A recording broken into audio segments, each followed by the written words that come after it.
This is Wisconsin linebacker Mason Posa. Mason Posa shuts the door. You're listening to 100.5 ESPN WTLX Monona Madison. It's time to think outside the pocket on Saturday Scramble. Shut your mouth, Pablo. This is the ugliest thing I have ever worn. Put some respect to the name. What am I doing? Trying to put water onto this fire.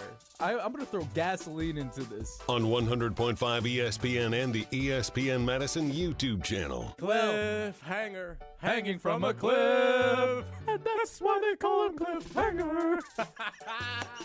Yes. Alongside Riley Auk, here's Pablo Iglesias. How about that? A nice little update there. This is the new edition of the Saturday Scramble. We always love a little facelift. We love a little glow up. Phenomenal work, Owen. We have to. Great choice in clips. Yes, great choice of clips from Owen Dimple behind the glass here. I'm Pablo Iglesias. He's Riley Auk. This is the Saturday Scramble. Man, you Saturday Scramblers, we have quite the week to get into. We're still waiting on a Packers defensive coordinator. We now know that Freddy Peralta is heading to the Big Apple. Mm-hmm. He's going to be the ace. Man, the Mets look like a wagon on paper. We were talking about this, Riley. Yeah, the Mets always look like a wagon on paper. They spend all this money. Them and the Padres are like the anti-Brewers. Nobody does less with more than the Mets and the Padres. It's great. On paper, paper chasers, and yet you don't make the playoffs. Let's see if that they can reverse the curse. A lot to get into. Giannis also, from what we saw last night, too, telling reporters that he could be out for 4 to 6 weeks. So a busy week for Wisconsin sports. But as we mentioned, we have a new open now for the Saturday Scramble. Just all for you Saturday Scramblers here on 100.5 ESPN Madison, the ESPN Madison YouTube channel, and the ESPN Wisconsin app. So getting to know us a little bit more. Let's get to show off our personalities. Riley is flexing a little bit. I noticed that Riley, you wanted to get something off your chest. Did you want to say something after last week? Because I know you were a very popular man based off of what you were wearing last week, right? Yeah, I was very popular across social media for losing a bet to Pablo and wearing a Bears jersey. And we had people in our YouTube chat last week. I had countless people on Twitter calling me out for being a Bears fan. Bears. And I just need to establish Bear down. right now at the top of this show and hopefully moving forward that everyone knows I am not a Bears fan. I am not. I hate the Bears. I hate Chicago. I grew up a Packers fan. My first memory, and this is gonna probably make some of our older crowd disappointed and really date me as just a wee youth. Not mad, just disappointed, huh? My first Packers memory Great setup here. was 2007. So I was 6 years old. For all of you out there. 2007, I was 6. Boy, you're really relating to a lot of the crowd today. I know. And I remember crying after Brett Favre sold against the New York Giants, and I'll never forget my dad calling Tom Coughlin, stone-faced Coughlin. Looked like he had a perpetual, freezer burn on his face from the Lambeau cold. I remember crying after that game. I remember celebrating in the living room with my dad when the Packers won the Super Bowl. I remember, this is actually a good story. I remember after the Packers, so the next year, they're 14-0, I think, when they play the Kansas City Chiefs. And then they lose to the Chiefs inexplicably, a horrible Chiefs team, and they're not undefeated anymore. And I was so mad. I went to my sibling's room, which was also my room, and he had a giant Superman toy that was like 3 feet tall, and I picked it up and just slammed it on the ground. And I'm as mad as hell, and I'm not going to take this anymore. He's already riled exactly. I am already riled up. He's already riled up. And I up. broke the leg on the Superman toy, and I was like, oh, no. Oh, boy. And then my brother came in, and he was like, oh, broke my toy. And he was crying, then I was like, oh, shit. Wait. So this was your younger brother, or is this... Younger brother. How could you do that? Because I was mad that the Packers lost. Because I'm a Packers You fan. you broke a man's leg. You broke Superman's leg. How could you do that? I don't care if he could heal up fast. Must be pretty jacked if I broke Superman's leg. Okay, But, all right, big flex here. What can I say? Big flex here. No, but I'm a 2014 broke me. I just want to get it out there. I'm not nearly as diehard of a Packers fan as I am maybe a Badgers or a Brewers fan, and there are a lot of fans out there that probably know a lot more about the Green Bay Packers than me and have a lot more memories. I've never been to a regular season game at Lambeau. I've only been to a preseason game. It's really sad. I need to get to Lambeau. But I am your average, run-of-the-mill, normal Packers fan. I hate the Bears. And actually, this rivalry and getting called out has made me more of a Packers fan and make me hate the Bears even more because it's like, no, it's just disgusting. I don't want to be associated with anything having to do with Chicago or the Bears or that franchise, Ben Johnson, the whole lot. I'm disgusted. And so I just needed to get this out there, get this off my chest to all of our amazing fans. I'm a Packers fan. I'm a Wisconsin sports fan. That is who I cheer for. I lost a bet, okay? And I paid it up like a man. I dealt with it. So now let's move on. Thank you. Are you okay now? Yes, I'm feeling better. I'm feeling much better. But I just need to get that out there. I just need to get it out there so we can all move on and advance and talk about the Packers without everyone going, oh, he's a Bears fan. Don't listen to what he has to say. Oh, this station's all Bears fans. Oh, he's basically Jim Rutledge. You and Jim are different personalities. I love that. But man, all right, Riley out here stating breaking news. Known Packers fan. Diehard Wisconsin. And through the and first through. week of the show, I'm wearing a Packers hat. Like no one. I thought you said no. Wait, hang on a second. I thought you said you've let this go now. I thought you got everything out. I didn't. Maybe I had forgotten that one point that everyone conveniently forgot. I wore a Packers hat on the very first episode ever of the new season of the Saturday Scramble. Okay, well, we've got a couple hours to get into this one. Don't worry, Riley. If things start to come up a little bit, he's Riley Alcott, Pablo Iglesias. This is the Saturday Scramble. It's just the long edition of Riled Up, the special 2-hour edition. We're getting two riled ups today. The Saturday Scramble. So for all you Saturday Scramblers out there who have been loyal to us over the last couple weeks, we appreciate you. And also, apparently, you're getting riled up across the board here for a special 2-hour edition today. But the other interesting thing that I would love to highlight about Riley is that he is a big UFC fan, and you have Max Holloway too. You have a solid shirt that's you're repping. It's the UFC opener, right? So tell me, I'm not really much of a big UFC guy. Yep. And I know you are. So you're excited for tonight, right? Tonight's the opener? Yes, UFC 324. So okay. The UFC. You can throw numbers at me, and I would believe you. I have no idea what the hell that means. Yeah. What is 324? The 324th. It would be a pay-per-view card normally. Okay. Now, this is the UFC's first event on Paramount Plus. They had a deal with Fox back in the day. They had a long-term deal with ESPN. Now, this is the first time they're on Paramount Plus. And now, you don't need to pay for a pay-per-view. Last year, this event would have cost $80 by itself to watch. And you would have had to watch it live if you wanted to see it. Spare some $80, right? Now, you guys want to chip in on that? No. Now I pay. There's a reason I found alternative methods to stream the UFC last year. I'm not getting into what those methods were. Oh, they were just alternative ones. And now I pay $13 a month, and I can watch this card, which would have cost me $80 last year, for the same price. It's all included. Alternative methods just sounds so seedy, though. Description. Alternative. It's alternative. What are you doing? What are you gotta put in a password? It could also sound like green, like recycling. It's alternative. Oh, so thank goodness this is healthy. You're looking out for exactly. Looking out for everybody. I'm looking out for Dana White and the UFC. You're welcome. Yeah. So now I'm just subscribed. It's all included in my subscription. It's fantastic. And tonight we have Max Holloway isn't fighting. Love him though. Great fighter.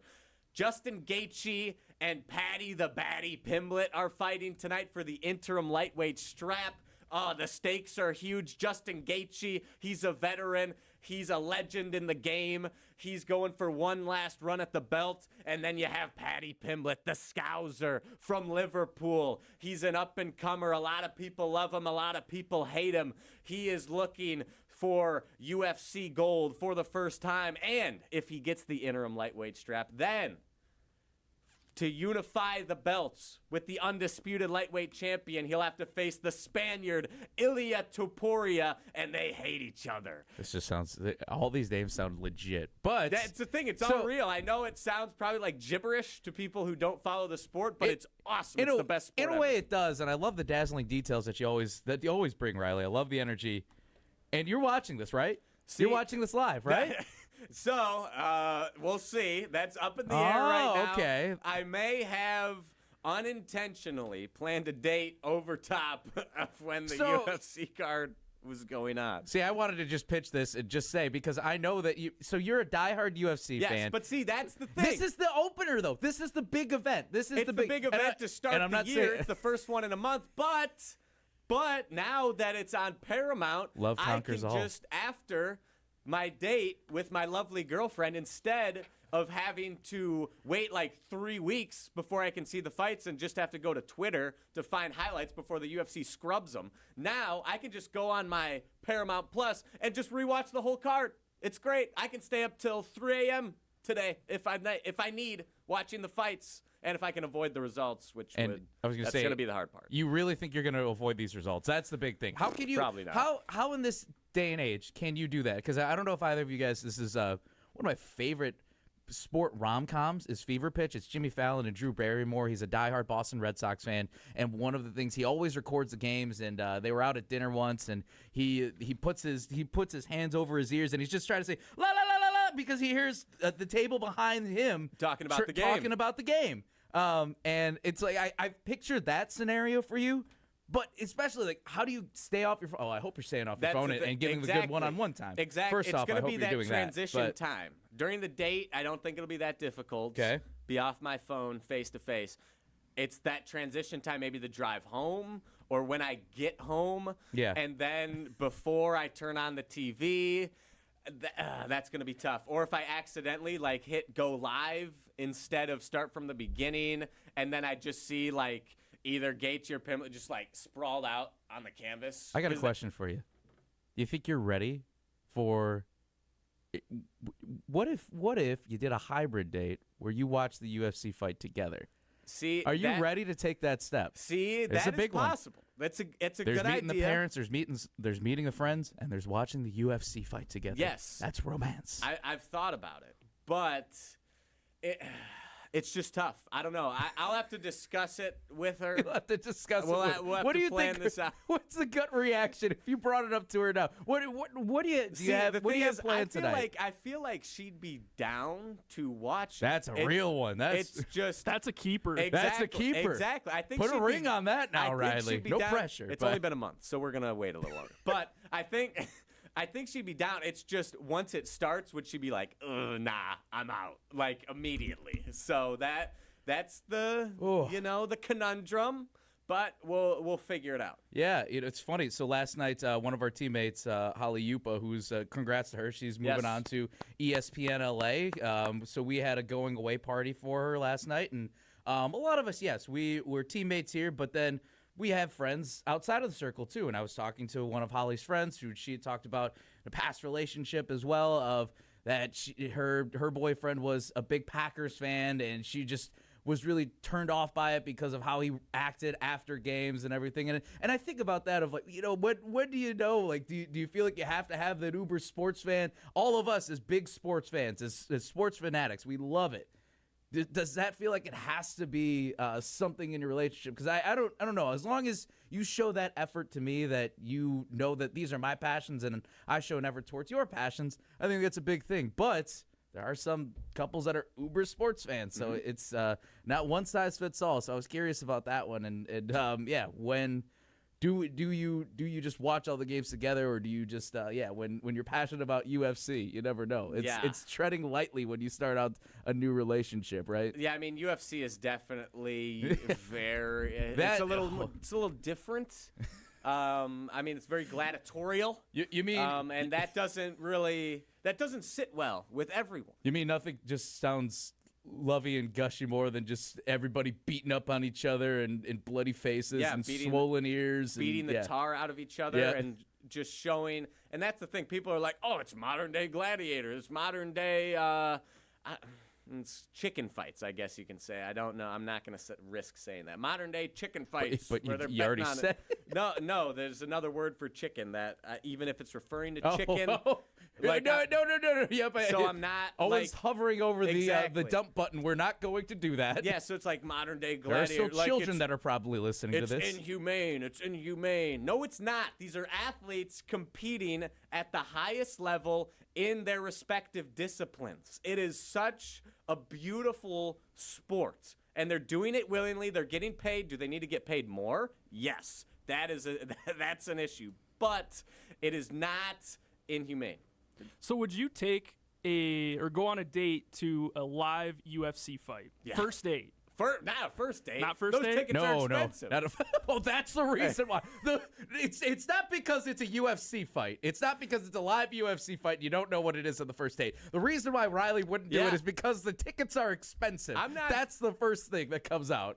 First date, I don't know if she likes UFC, unless she's like a diehard, unless she's like a fighter. Unless you met her through the circuit. Exactly. I'm not taking her. I'm not spending at a minimum for a fight night, not even a numbered card like we have tonight. That's like $80. I ain't spending that on a first date. You're getting an $8 coffee. Well. And that, I think, is fair. Well.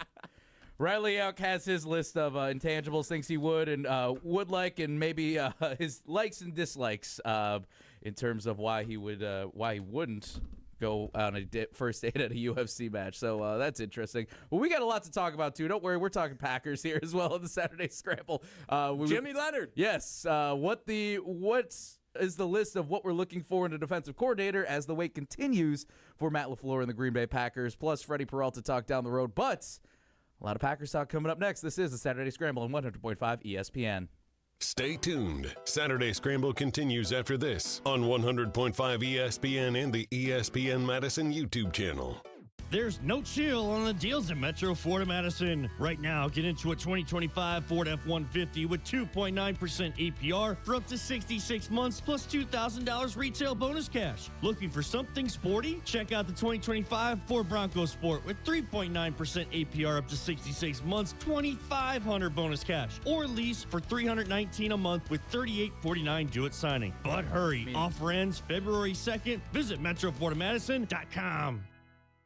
Talk Badger sports year-round with the Jump Around podcast. Just look at what we're doing right now in the transfer portal. We are getting guys to win football games. And, the schedule this upcoming year is a lot lighter. I can see us being in the playoffs.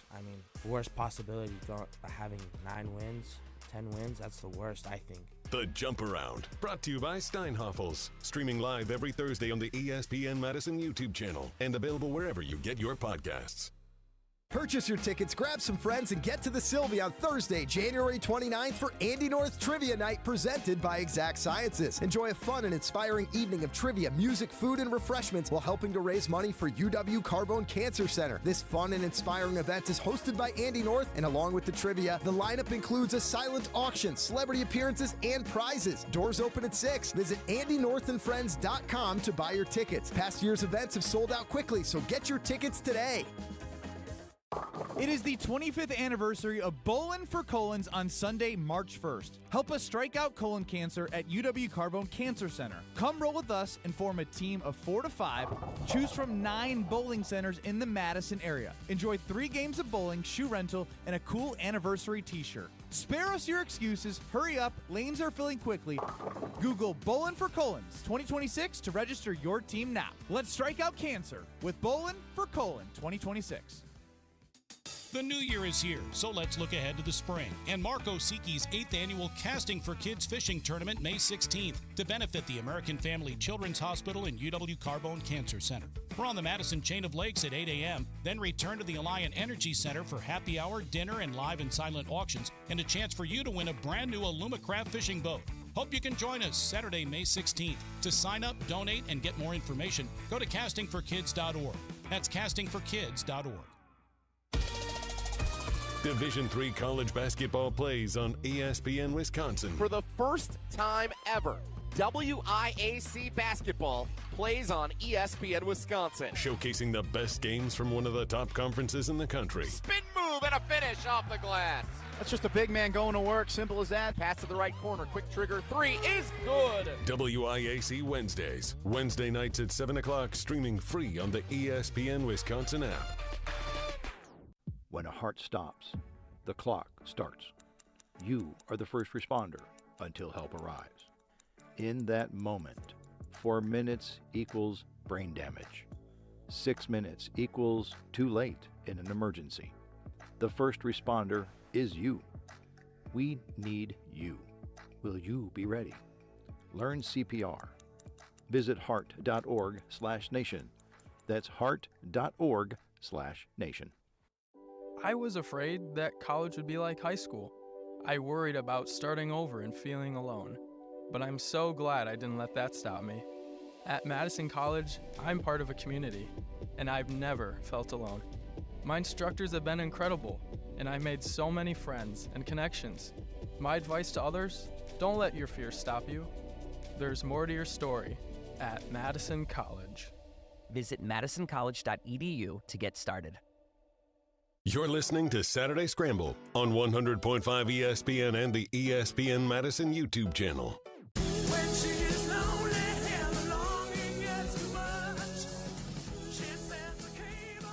You guys have a morning routine or something like that, or you have to leave? You can't leave the house. You can't leave your apartment without this one specific thing. My phone, which has my wallet on it, nice little phone wallet, and my keys. Pablo Iglesias, Riley out here. This is the Saturday Scramble on 100.5 ESPN Madison. Owen Dimple behind the glass. I think I'm realizing that I just walked out of the apartment today, and I was like, something just like I have everything. I have my phone, wallet, keys, of course. And I feel naked because I have this Oura ring now because, trying to track our health in 2026. All right. And I realized I forgot it. And it just feels weird. Feels really, really weird today. So I feel like I'm missing a part of me right now. I feel like I'm missing something. So I'm trying to process through that and not think about it too much. But all I could think about is that my ring, it is at home. Don't get me wrong. I know exactly where it's at. I took it off before I went to bed. But now I just don't have it, and it just feels weird. And I'm trying to process it. But I do remember, what was it? I read about Mark Burley, Chicago White Sox pitcher, when he pitched a perfect game. Got to see that in person, too. He usually had a pregame monster every single day before he pitched. And he forgot that monster that day. So maybe, just maybe, I'm en route to a perfect game. Yeah. We'll see. Yeah. We got a lot of show left. You never know. That's it. You know what? One pitch at a time, one strike away as we keep waiting and move forward. But, Pablo Iglesias, Riley Yauk, this is the Saturday Scramble, 100.5 ESPN Madison, the ESPN Madison YouTube channel, and the ESPN Wisconsin app. Also open on the Cardinals Talk and text line, 844-770-3776. List is more. The wait continues for the Packers defensive coordinator. What is taking so long? Are Packer fans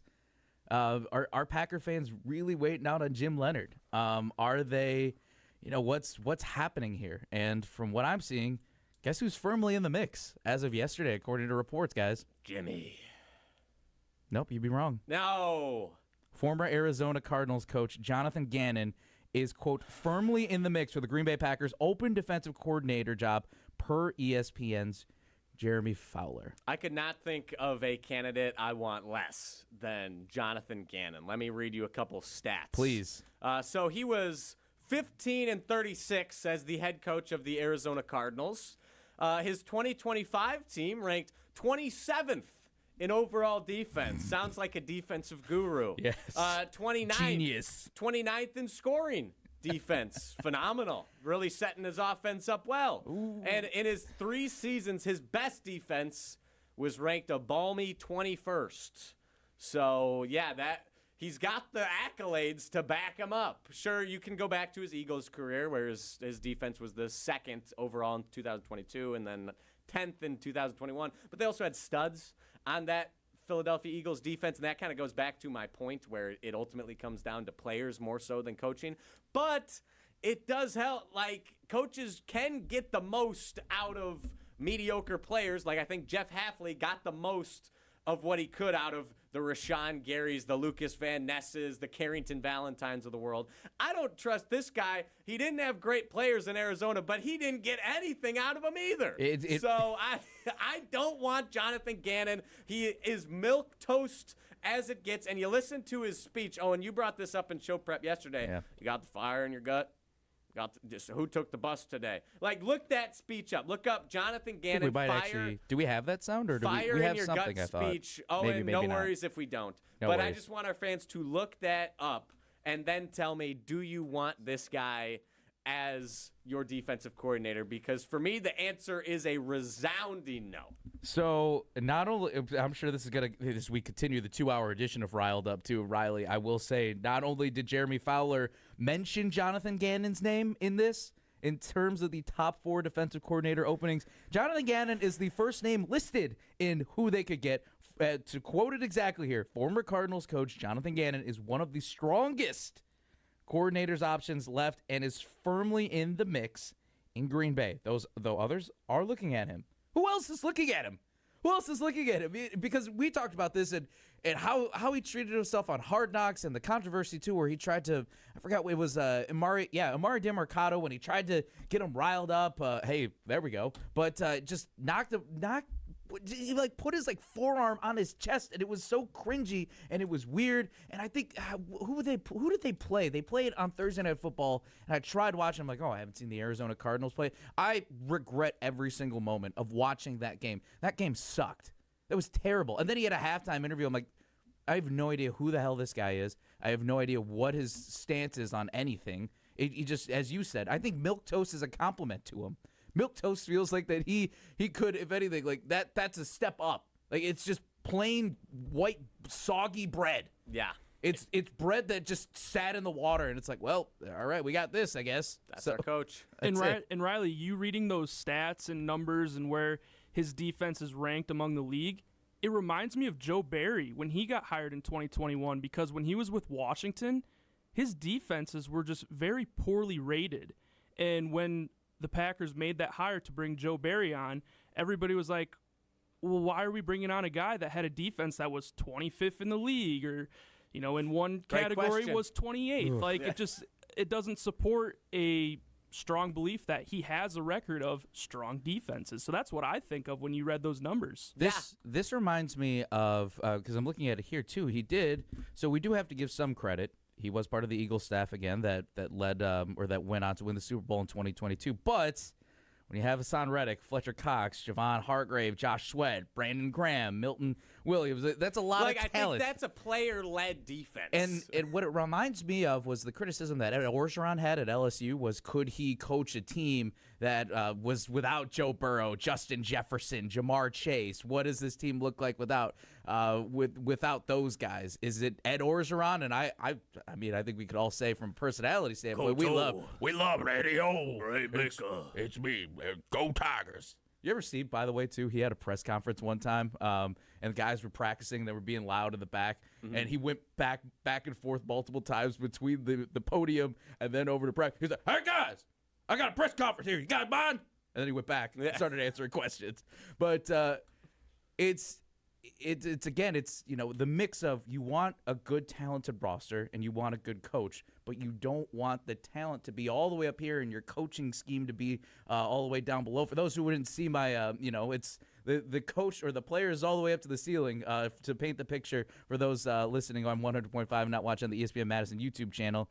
You don't want the players' potential to be through the ceiling, and you don't want the coach to just be grazing the floor, essentially. You want it to be as even as possible. Everybody wants a 50-50, don't get me wrong, or as close as you can, but no, you want a smart brain. You want somebody who can elevate, and I was talking with my buddy about this too, with Ben Johnson, more on the offensive side, from just seeing how you can gain respect in a room if you can clearly show to NFL players who know the game, who know schemes and all that, by showing, frankly, if you're a genius, if you know exactly what you're talking about, you're not blowing smoke out of here and you believe that you are a genius. You show, based off of your merit and everything that you've done, that you're a genius, and that's how you kind of gain that respect for these guys, and that's how they really want to work together with you.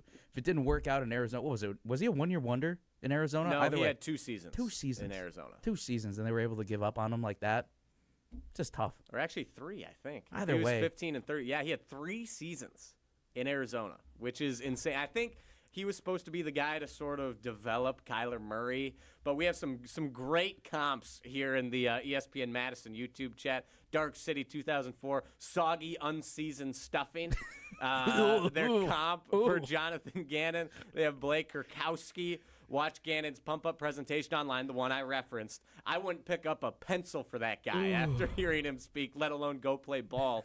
Pick up a pencil. That's amazing. That's fantastic. And Josh, props. Don't worry, I will address you calling me out for my incorrect Sean McDermott take. I thought he was safe. I'm sorry. Hey, good morning to Travis. The Bills moved on. Sorry, but good morning to everyone. Good morning to maybe Travis I'll Nelson, address that too. more later. Yes, thank you, Travis. Good morning. But as I was saying, if Goody doesn't go out and shore up the roster exponentially, especially at corner and at linebacker. I mean, they do have Edgerrin Cooper coming back. Hopefully Tyron Hopper maybe takes a step next year. But there are enough areas on the defense that need to be shored up that I don't think just based off talent this Packers defense is going to be a top 5 defense next year. They're going to need some help from a very good scheme run by a very good defensive coordinator, and there is no shot that Jonathan Gannon is that guy. I'm sorry. The Packers need Jimmy Leonhard or Al Harris, and those are the only 2 options where I'll be happy until proven otherwise. So there's no dark horses, huh? No. There's no dark horses. I mean, Raheem Morris would be fine. Yeah. I'd be okay with that, but I wouldn't be excited. Al Harris, Jim Leonhard would get me excited. Raheem Morris, fine. Everyone else, meh. But I was also kind of meh on the Jeff Hafley hire, and he proved me wrong. Mm-hmm. But I'm not going to get excited unless it's Jim Leonhard or Al Harris until they would prove me wrong on the field. Okay. Jim Leonhard, because I do like the idea of Jim Leonhard, but I am on the hesitant side of where does Denver go from here? What is Denver's defensive coordinator going to look like? Maybe he'll get maybe our team's holding out for him. Because it does sound like, too, that the Packers are trying to hold out. I think Rob Domofsky, too, Wilde and Tausch, he was mentioning that, it's time to that might be the Packers strategy. Here he was on Wilde and Tausch talking about again. No, we do not have that ready just yet. So. Owen's working on it. Owen's working on it. But, but again, in terms of what Jim Leonhard could bring to the table, I think this is an opportunity where it feels like, the Packers are holding out for him. The Packers are ready to go for Jim Leonhard. I mean, throw the house at him. But, again, just because it feels like the Packer fans really want him, and I just don't know if, in my mind, again, are Packer fans, like, assuming that he already is the defensive coordinator when that's not the case. Because, again, a lot of other things can happen. I thought he was going to go to Dallas. It seemed like that's what could have happened. I know our guy Hunter Vaughn was really hoping he'd go to very Dallas. Disappointed. He was saying Jim Leonhard, he wants to be in a big city. He wants to go down to Dallas. It's nothing like Hunter, but he didn't. He didn't. And Travis Nelson asking, are you guys saying it's more likely Gannon? We don't know, to be honest, but it feels like there's more steam. But Gannon has been interviewed by Matt LaFleur. That is confirmed.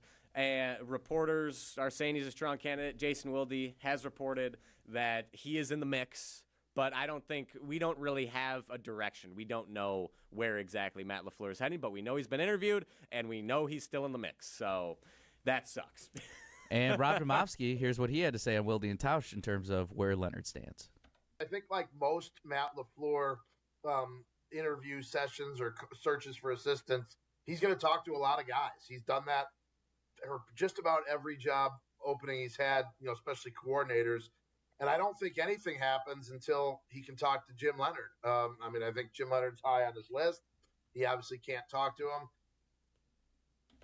Yeah, why not wait? Why not wait? You have this big old juicy burger right in front of you, but if you wait it out just a little bit and want to wait for the steak, why not go for it? Why not wait for the steak instead of go for the juicy burger that's right in front of you? You got to wait a couple more days for that juicy T-bone steak, but that's kind of what it feels like right now. Why not? And I applaud, because as much as high pressure of this is in terms of to hire this guy, I think you have to you do need to take your time with this, because this is a crucial thing. This is a crucial hire. I mean, let me ask you, Riley, how big do you feel like that this defensive coordinator hire is for this offseason and what this is going to do for the Packers? Oh, this is a make or break hire for the Green Bay Packers and for Matt LaFleur.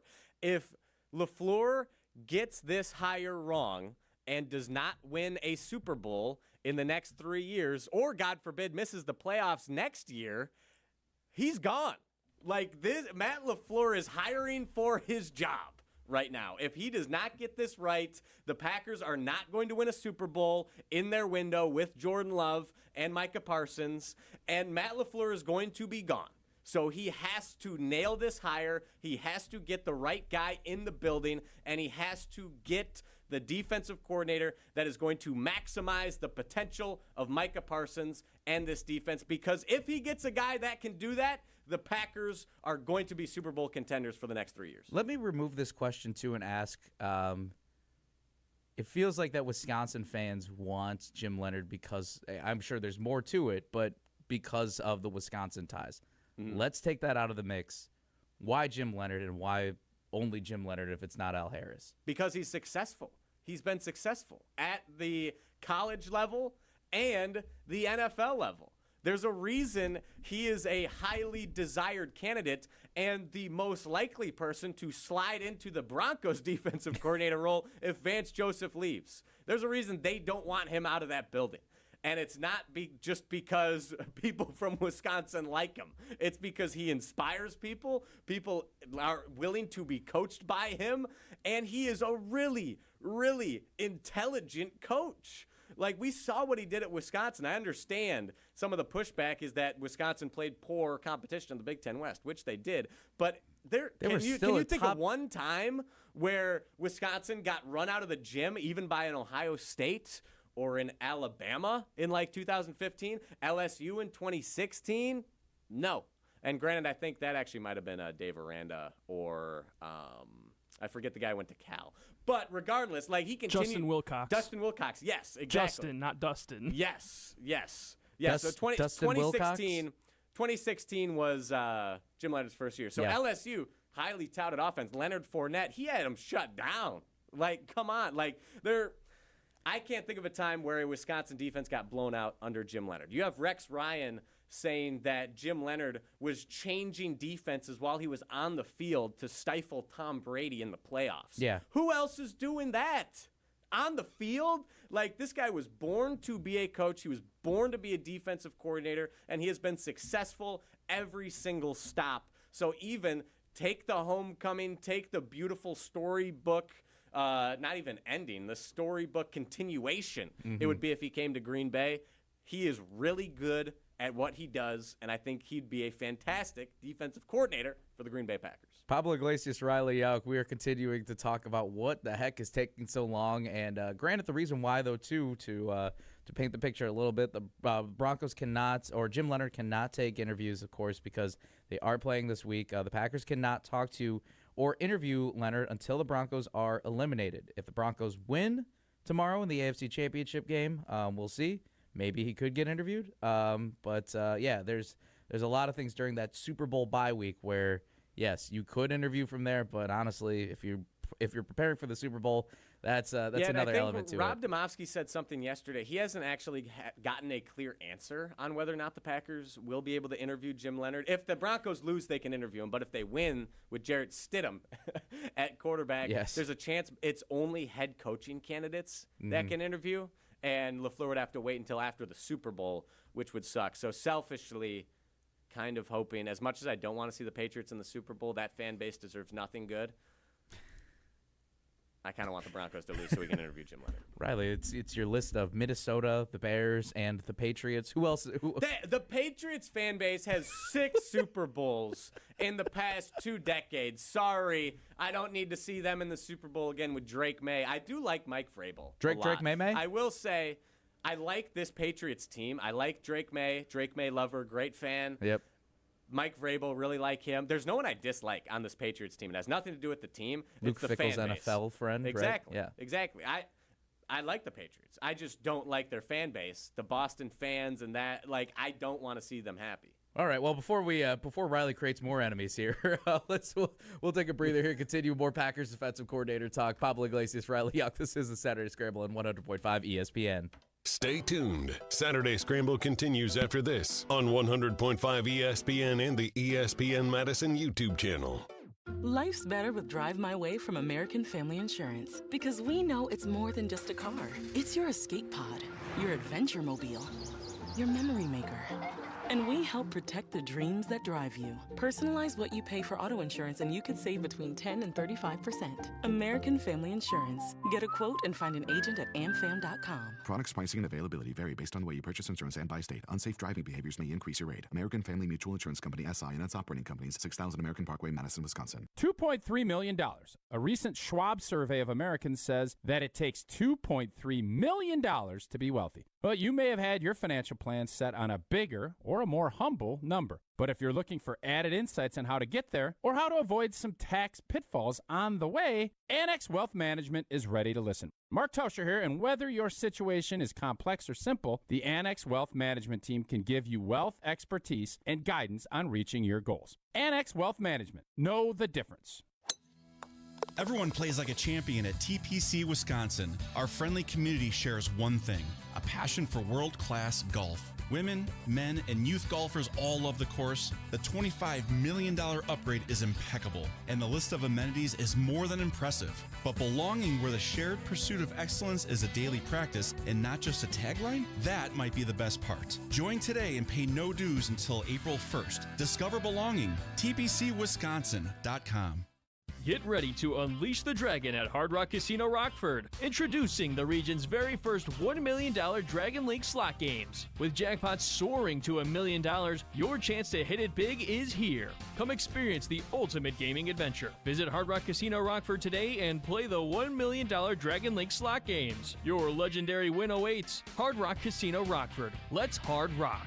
If you or someone you know has a gambling problem, call 1-800-GAMBLER or text ILGAMB to 833-234. Hold your friends close and your rivals closer on Jim, Matt, and Molly. Do you think Dad's got good Instagram game? No. Instagram game? Oh my God. Are you embarrassed by me? Sometimes. What's the most embarrassing thing your dad has ever done? Yeah, that's a good question. Existing. Savage. Jim, Matt, and Molly, presented by Coors Light. Weekdays 4 to 6 on 100.5 ESPN, the ESPN Wisconsin app, and ESPN Madison on YouTube. Every event tells a story, from the first impression to the final moments. Have someone guide your guests through every chapter the way you want the story told. Hi, it's Jeffrey from Celebrations Entertainment. With a strong presence, great voices, and an award-winning team, trust us to guide, direct, and inform your guests through all the different chapters of the day. For fun, memorable entertainment for any event, please visit us at celebrationsentertainment.com. That's celebrationsentertainment.com. Let's be honest, I don't do stink.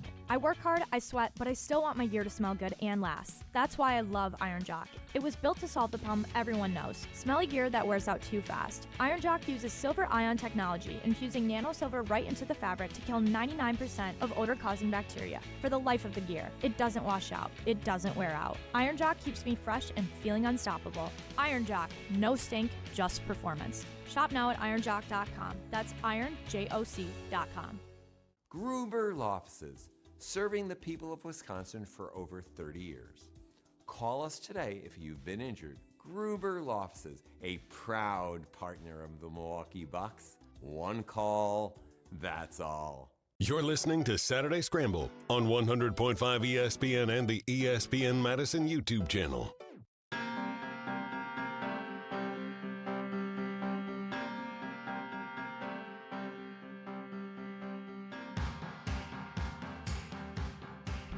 Travis Nelson on the ESPN Madison YouTube channel. My Christmas wish list. Well, hopefully it comes sooner than Christmas. Get a great guy. Well, I think that's he was on. meaning like last Christmas. Yeah, like, sure. It's a extended. It's like when your parents have a gift. They give you a picture of the gift because it hasn't come in the mail yet. It's on back order. Exactly. Well, sure, okay. Well, Travis Nelson, his wish: get a great guy that's on the sidelines rallying the players while having a great conductor in the box. I think LaFleur is missing the guy up in the box. That's interesting, Travis. Pablo Iglesias, Riley Yauk. This is the Saturday Scramble. Thank you, Travis, once again, one of our Saturday Scramblers. We want to hear from you, too, in the comments on the Carbless Talking text line, 844-770-3776. Less is more. What are you looking for? Like, what is it that you are looking for in the defensive coordinator? Whether it is Jim Leonhard, probably I think we're all in agreement that Jonathan Gannon should not be the guy, at least from what we've seen so far. It should not be him. No, please. Anyone but Jonathan Gannon. That would be the most depressing hire LaFleur could make, and one that would fireable offense. Yes or no? Pretty close. Then I'm feeling like, well, there goes our Super Bowl window. This guy is not doing squat. But if there's a trait I am looking for in this defensive coordinator, this is pretty cliche, but toughness. Yeah. We have established that LaFleur is not the toughest cookie in the box, so to speak. That's an awful analogy that doesn't even make sense. But a cookie in the box? No, what was this again? He's not the toughest cookie in the box. Doesn't make any sense. That's how I like my cookies in the box. I want them stale. Nice and tough cookies. I want them, yeah. Yeah. I want them hard. I want them overcooked. Yeah. I want them burnt. When I bake cookies right now, that's all I want is just a nice char on the outside. Oh my God. That's what LaFleur needs. He needs that little extra char. It's like rubbery or something like that too, even though you overcooked rubbery. it. Yeah, what are you talking about? Shrimp? We're not overcooking shrimp. Ugh. That gets rubbery when you overcook it. Cookies don't get rubbery. Maybe there are rubber cookies out there. I haven't heard of any, but I don't think cookies get rubbery when you overbake them. They get hard, they get crispy, and they get a little charcoaly.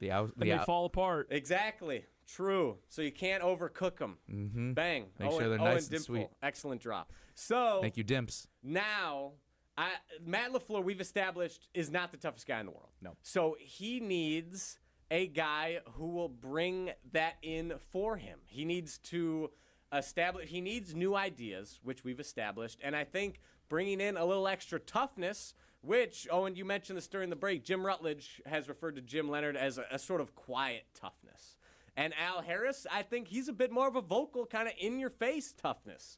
So either one of those, regardless, the Packers need to get tougher on the defensive side of the ball. Micah Parsons, Xavier McKinney, they embody that attitude perfectly, in my opinion.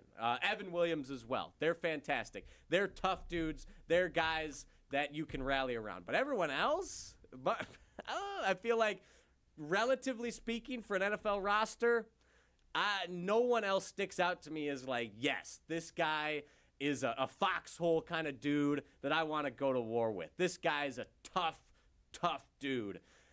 So I think if the players aren't going to bring their own toughness, then you need the coach to come in and maybe light that fire in their gut that Jonathan Gannon clearly can't do with his guys. And I think Jim Leonhard and Al Harris are guys that can do that. 844-770-3776. The Carbos Talking text line lists is more. What are the qualities or quality is the most important to you in the next defensive coordinator hire? I want to bounce off of that with the toughness and go more of the culture builder. Who is somebody that can clearly come in and build that identity. And I'm going to keep going back to Ben Johnson and what he's done for the Chicago Bears because, again, it just feels like that as soon as he stepped into the building, maybe there was some cheesiness to it. I will wholeheartedly admit. I really did enjoy beating Matt LaFleur twice a year. Well, and guess what he did? Guess what he did? He beat Matt LaFleur 2 times this season. He got lucky. Twice, actually. Okay, we're not going to move the field goal posts here. But that from a big picture standpoint, though, too, is you need to have somebody that sets the culture, that sets the tone, that figures out what is this identity? What do we want the Packers defense to be known for? And it could still be the traditional, we're going to beat you down, we're going to be the cover 2, we're going to be this unit that does that. That's all fine and dandy. But still, in terms of what are teams going to feel when offenses take the field against the Green Bay Packers? And it's a simple thing. And to your point too, it might be a little bit of a cliche side, but that's what you really want. You know, as much as you want to get super smart and get schemes and all that, when you get too cute, that's where it hurts you.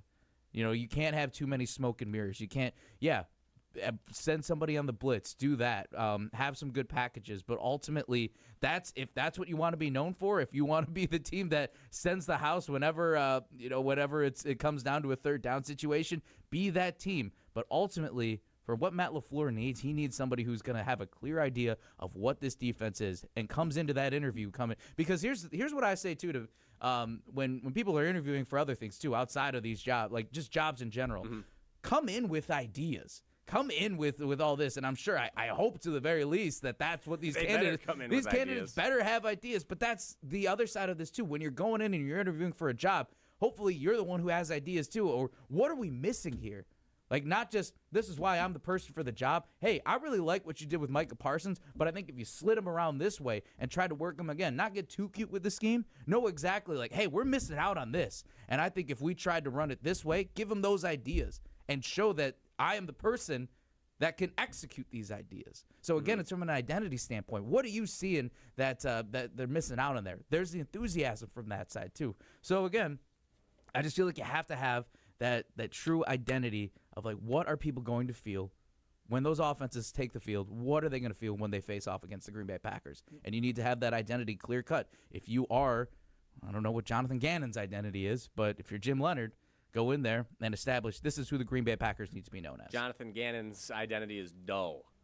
And I think last year the Packers' identity watered down was milk toast. Yeah, it was soggy stuffing, soggy bread, watered down stuffing, unseasoned stuffing, unseasoned chicken, unseasoned boiled chicken. Yes, delicious. Yeah, I think last year the Packers' defense was very good under Jeff Hafley, but it could be inconsistent at times. And I think when it was at its best, it turned very good offenses into dink and dunkers, nickel and dimers down the field. Like, they had to really work for everything, and they couldn't take big shots. There was always a lid on the big plays. And while I really liked that, it was good when it was at its best. I want a defense that takes the ball away. Like, I want turnovers. Jason Wilde has said it all the time on Wilde and Tausch. This is one of the first times he's seen a team not get what they emphasize at practice. Like, this team was all about turnovers, forcing turnovers, and they didn't get any. I want a defense that's in your face, that's breathing down your neck constantly and causing turnovers. I want opposing offenses to be uncomfortable every single time they have to step onto that field to face a Micah Parsons-led Green Bay Packers defense. And I think Jim Leonhard and Al Harris would be guys that institute those kind of defenses. Wisconsin's defenses back in the day, you did not want to face those defenses. Those were terrifying. Leo Chanel. TJ Watt, Leo Chanel, Nick Herbig, TJ Edwards. Death Row. These were terrifying. Oh, man. Terrifying defenses.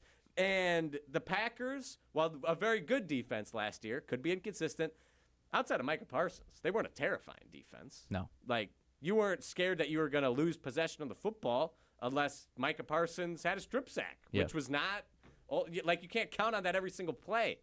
So that's what I'm looking for, and I want a defensive coordinator who brings that sort of mentality. Owen. So you guys agree that Al Harris and Jim Leonhard are probably the two toughest defensive coordinators that Green Bay 100%. could bring in? 100%. I believe so. Does it concern you at all that neither of them have true NFL play calling as a defensive coordinator experience under their belt? It's a fantastic question. I mean, from Al Harris, with the respect that he gained, and granted it was just the defensive backs for the Chicago Bears, I mean, one small thing of, if you're going to shout out a guy on Sunday Night Football and say that you're coming from the Al Harris University of DBs, there's clearly respect in that room that's given. And, Al Harris has the pedigree in itself. He has the resume that speaks. And in this case, I know that I've said that I want experience. I know that, somebody who's proven from a defensive coordinator, but I almost want to take a step back and go more of like what you said, Riley, with that fierce. And I think more of the, who is that voice? Who can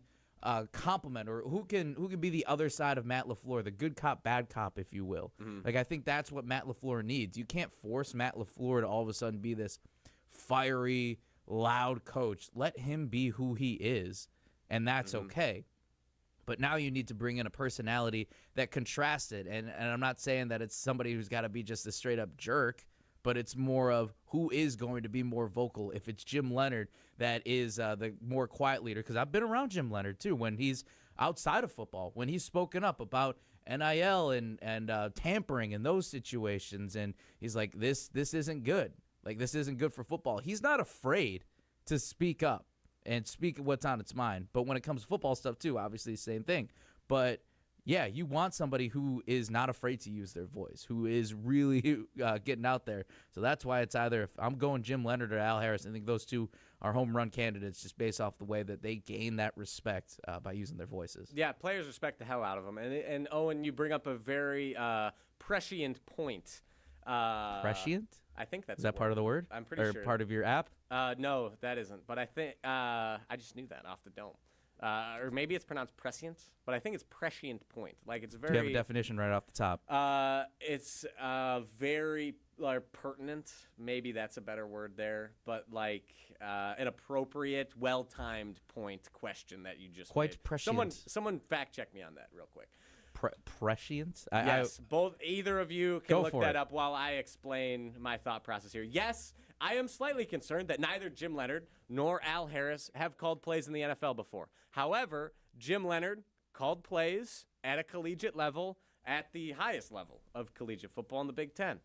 So he has experience doing it. Is it very different in the NFL? Yes. But as the anecdote I referred to earlier with Rex Ryan, like he was changing plays on the field. He's impressive. As a player. So impressive. So I don't think that's going to be an issue whatsoever. I'm sure him and Vance Joseph are very close out in Denver, and they pick each other's brains a lot. So I'm not concerned about Jim Leonhard calling plays. Al Harris, that could be a little bit of a detriment, but I think it's something I just don't see him struggling all that much. I'm sure him and the Bears defensive coordinator, Dennis Allen, correct? Yes, Bears Dennis Allen. Yeah, yes. like I'm sure him and Dennis Allen have a great relationship, and he's in the game planning meetings. I'm very confident in his abilities to call the correct defenses at the correct time. I'm not too worried about their lack of play calling experience. I'd say the other side too is you want younger faces, right? I mean, I think that's what a lot of Brian players Gutekunst these days wants younger faces. Yes, that's also true. And from a leadership standpoint, you want guys. I'm not saying that anybody who's old is like get the heck out of here, but you can clearly see that staffs are getting younger, head coaches are getting younger. I mean, really, what was it in this postseason? There were first-year head coaches and a lot under the age of 45, close to 40. I don't know exactly what the stat is off the top of my head, but there were a number. There were quite a few head coaches. Also, we have a definition on prescient. Yeah, I just looked it up. Prescient, having or showing knowledge of events before they take place. Some similar words, some synonyms: prophetic, predictive, visionary, psychic, clairvoyant. Okay, so that's a fun word. That could end up being a correct word choice if they end up being bad at play calling. Then that will have been a very prescient question. It could be very clairvoyant too if it does come through. A person who claims to have supernatural abilities to perceive events in the future or beyond normal sensory contact. So maybe something's telling you. The signs are getting after you, man. Yeah, but overall, probably not the best word choice in that specific sentence. Probably pertinent would have been a better word choice, unless it turns out that you were right and they end up being bad play. Not saying that you're saying they're bad play callers, but if that ends up being called into question later, then a very prescient question. Vocab hour. We need to wrap up. We are behind on wrapping up the 10 o'clock hour here. Pavel Iglesias, Riley Young. We'll talk a little bit about some more Packers stuff. We have Brewers coming up in the 11 o'clock as well. We'll wrap up the 11 o'clock, or excuse me, we'll wrap up the 10 o'clock hour here on the Saturday Scramble on 100.5 ESPN. Stay tuned. Saturday Scramble continues after this on 100.5 ESPN and the ESPN Madison YouTube channel. All day, every day, the Carbless Talk and Text line is open for you. 844-770-3776. The Carbless Talk and Text line. This is more. I worried about choosing the right two-year college where credits would transfer to UW, but I figured out a great path. At Madison College, I'm in the STEM program. The classrooms are intimate, instructors are engaging, and best of all, I'll be able to transfer to UW debt-free. My advice to others, start your journey here. You won't regret it. There's more to your story at Madison College. Visit madisoncollege.edu to get started. Get the beat of the Bucks straight from a fan favorite and Bucks legend. Welcome to the fantastic voyage. Marcus Johnson, the captain of this vessel. Tap into Here District with Marcus Johnson, a Bucks Plus audio production. My first mate, Chris Johnson, the only father and son tandem. Your weekly pulse on the Milwaukee Bucks and conversations with the biggest names in basketball. This week on the pod, Marcus and Chris talk to senior writer at The Athletic, Sam Amick. Find Here District now on Bucks.com/plus, the Bucks app, or wherever you get your podcast. It's all about the green and gold and nonsense on Kyle, Brust, and Nortman. What is the main ingredient to pesto? Dude, man. Wow, this is bad. Pass. What country is home to the city of Vienna? Seriously? Jeez. Switzerland? Kyle, Brust, and Nortman. Presented by Bud Light, the official beer of the NFL. Weekdays from 2 till 4 on 100.5 ESPN and Wisconsin On Demand. What was that? It was just me or, oh, I got such a bargain. Poorly constructed sofa falling apart. I just bought you. Yeah, well, I did just turn 3, you know. I mean, at 67 in sofa years. I am so ready to retire and move to Miami. I knew I should have listened to my mother and bought that other sofa from Steinhoffel's. It was so strong and comfy. Tired of furniture that doesn't hold up to its end of the bargain? Steinhoffel's has quality furniture for every style and budget. Relax. It's Steinhoffel's. The Bucky Badger Student Mascot Fund was created to support the amazing student athletes who bring the best mascot in the world to life. Hey, my name is Stacy Bruner. I was Bucky Badger from 2010 to 2014. My most memorable sports moment was running out the flag at the 2013 Rose Bowl versus Stanford. Your donation will help fund new scholarships to ensure that the rich tradition of Bucky lives on. Learn more at supportbucky.org. That's supportbucky.org. You're listening to Saturday Scramble on 100.5 ESPN and the ESPN Madison YouTube channel. All right, we got to wrap up the 10 o'clock hour because we are a little behind, but it's because we got some passionate Packers talk here and figuring out who we don't want as the Packers defensive coordinator. We'll wrap up the 10 o'clock hour real quick, and I'll go rapid fire. Riley and Owen, want to include you in the mix. Packer fans, who do you want as your defensive coordinator? Go. I want Jim Leonhard as the Packers defensive coordinator by this time next week. Hopefully the Broncos lose and Jimmy Leonhard is the Packers DC by the time we fire up the mics next week. I think he will bring that toughness that the Packers defense needs. I think he is the best candidate intellectually on the market, and I think the Packers defense will be elite under a Jimmy Leonhard-led staff.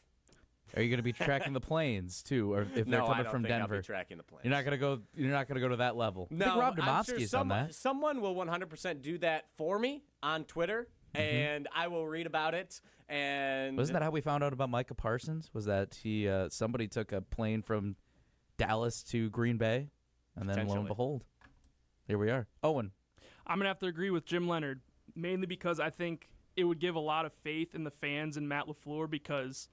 Come on, everybody loves Jim Leonhard, and everybody would respect Matt LaFleur a little bit more if they went and got the guy that everybody wants. And so I think he would get a lot of brownie points for getting Jim Leonhard. But more seriously, I think he would be an exciting hire. And talking about all those traits and qualities, I think he's a good mix of a lot of that. I think he has leadership qualities about him. He's tough, and he is a tactician and a good schemer.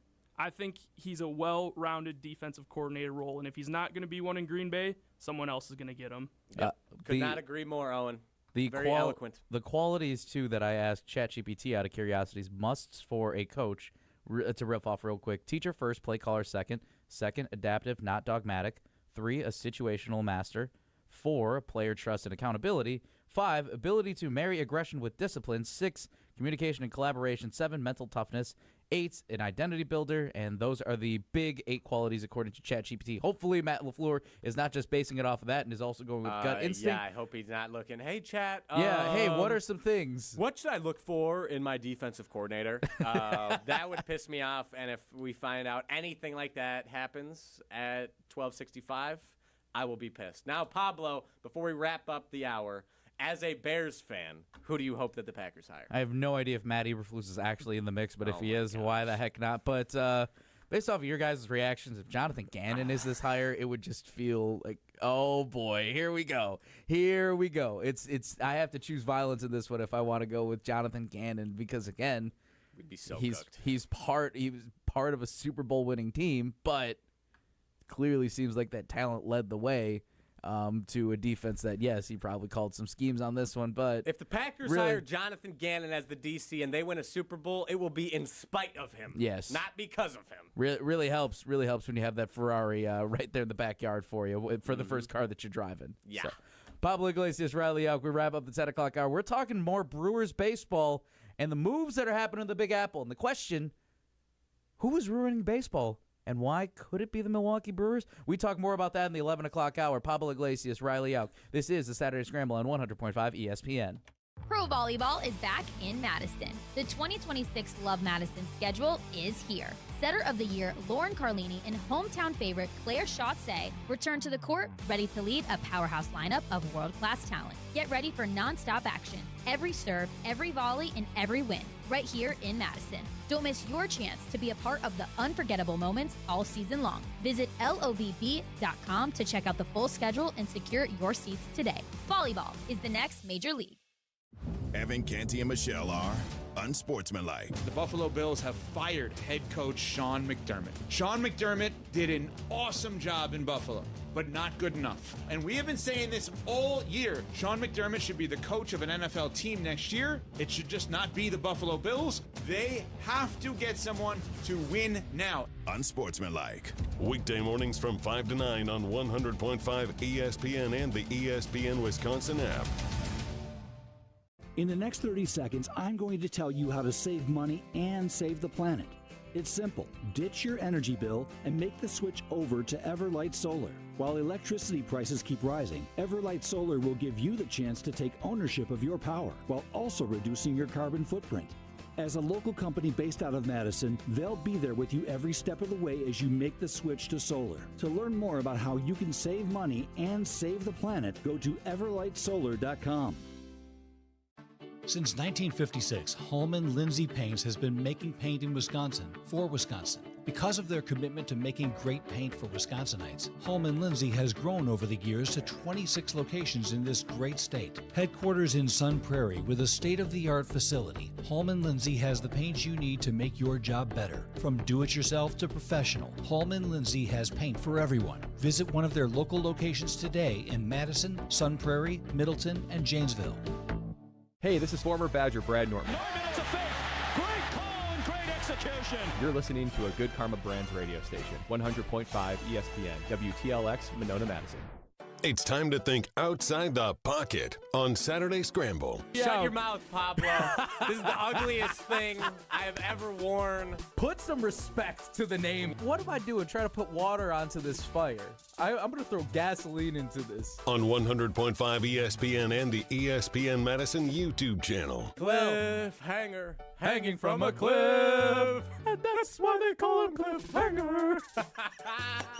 Yes. Alongside Riley Elk, here's Pablo Iglesias.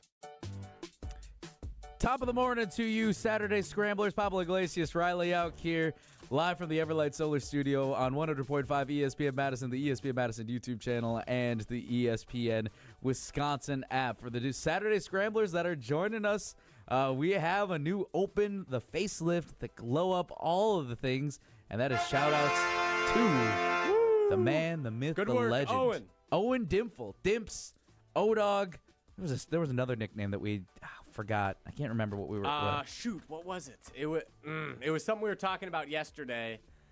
Dimps, O-Dog, and Now we're dang it! Now it's ruined. This is gonna be one of those. This is gonna be one of those things Should've where written you it will down. remember it Let me like see if I wrote it 2:30 in the down. morning. You're gonna wake up in the middle of the night and it's like, that's what it was. That's what it was. And then you'll send a text into our group chat. Yes. I feel like I've just sent the most random things to our group chat. Am I wrong for that? Or not wrong, but am I feel like that's me, right? I just send the most random questions to I'm you here guys. for it. Hey, yeah, that's it. Just like to work out these ideas here. But I love the first shots for Owen Dimple at making a nice open for us too. So congratulations to that. Yep.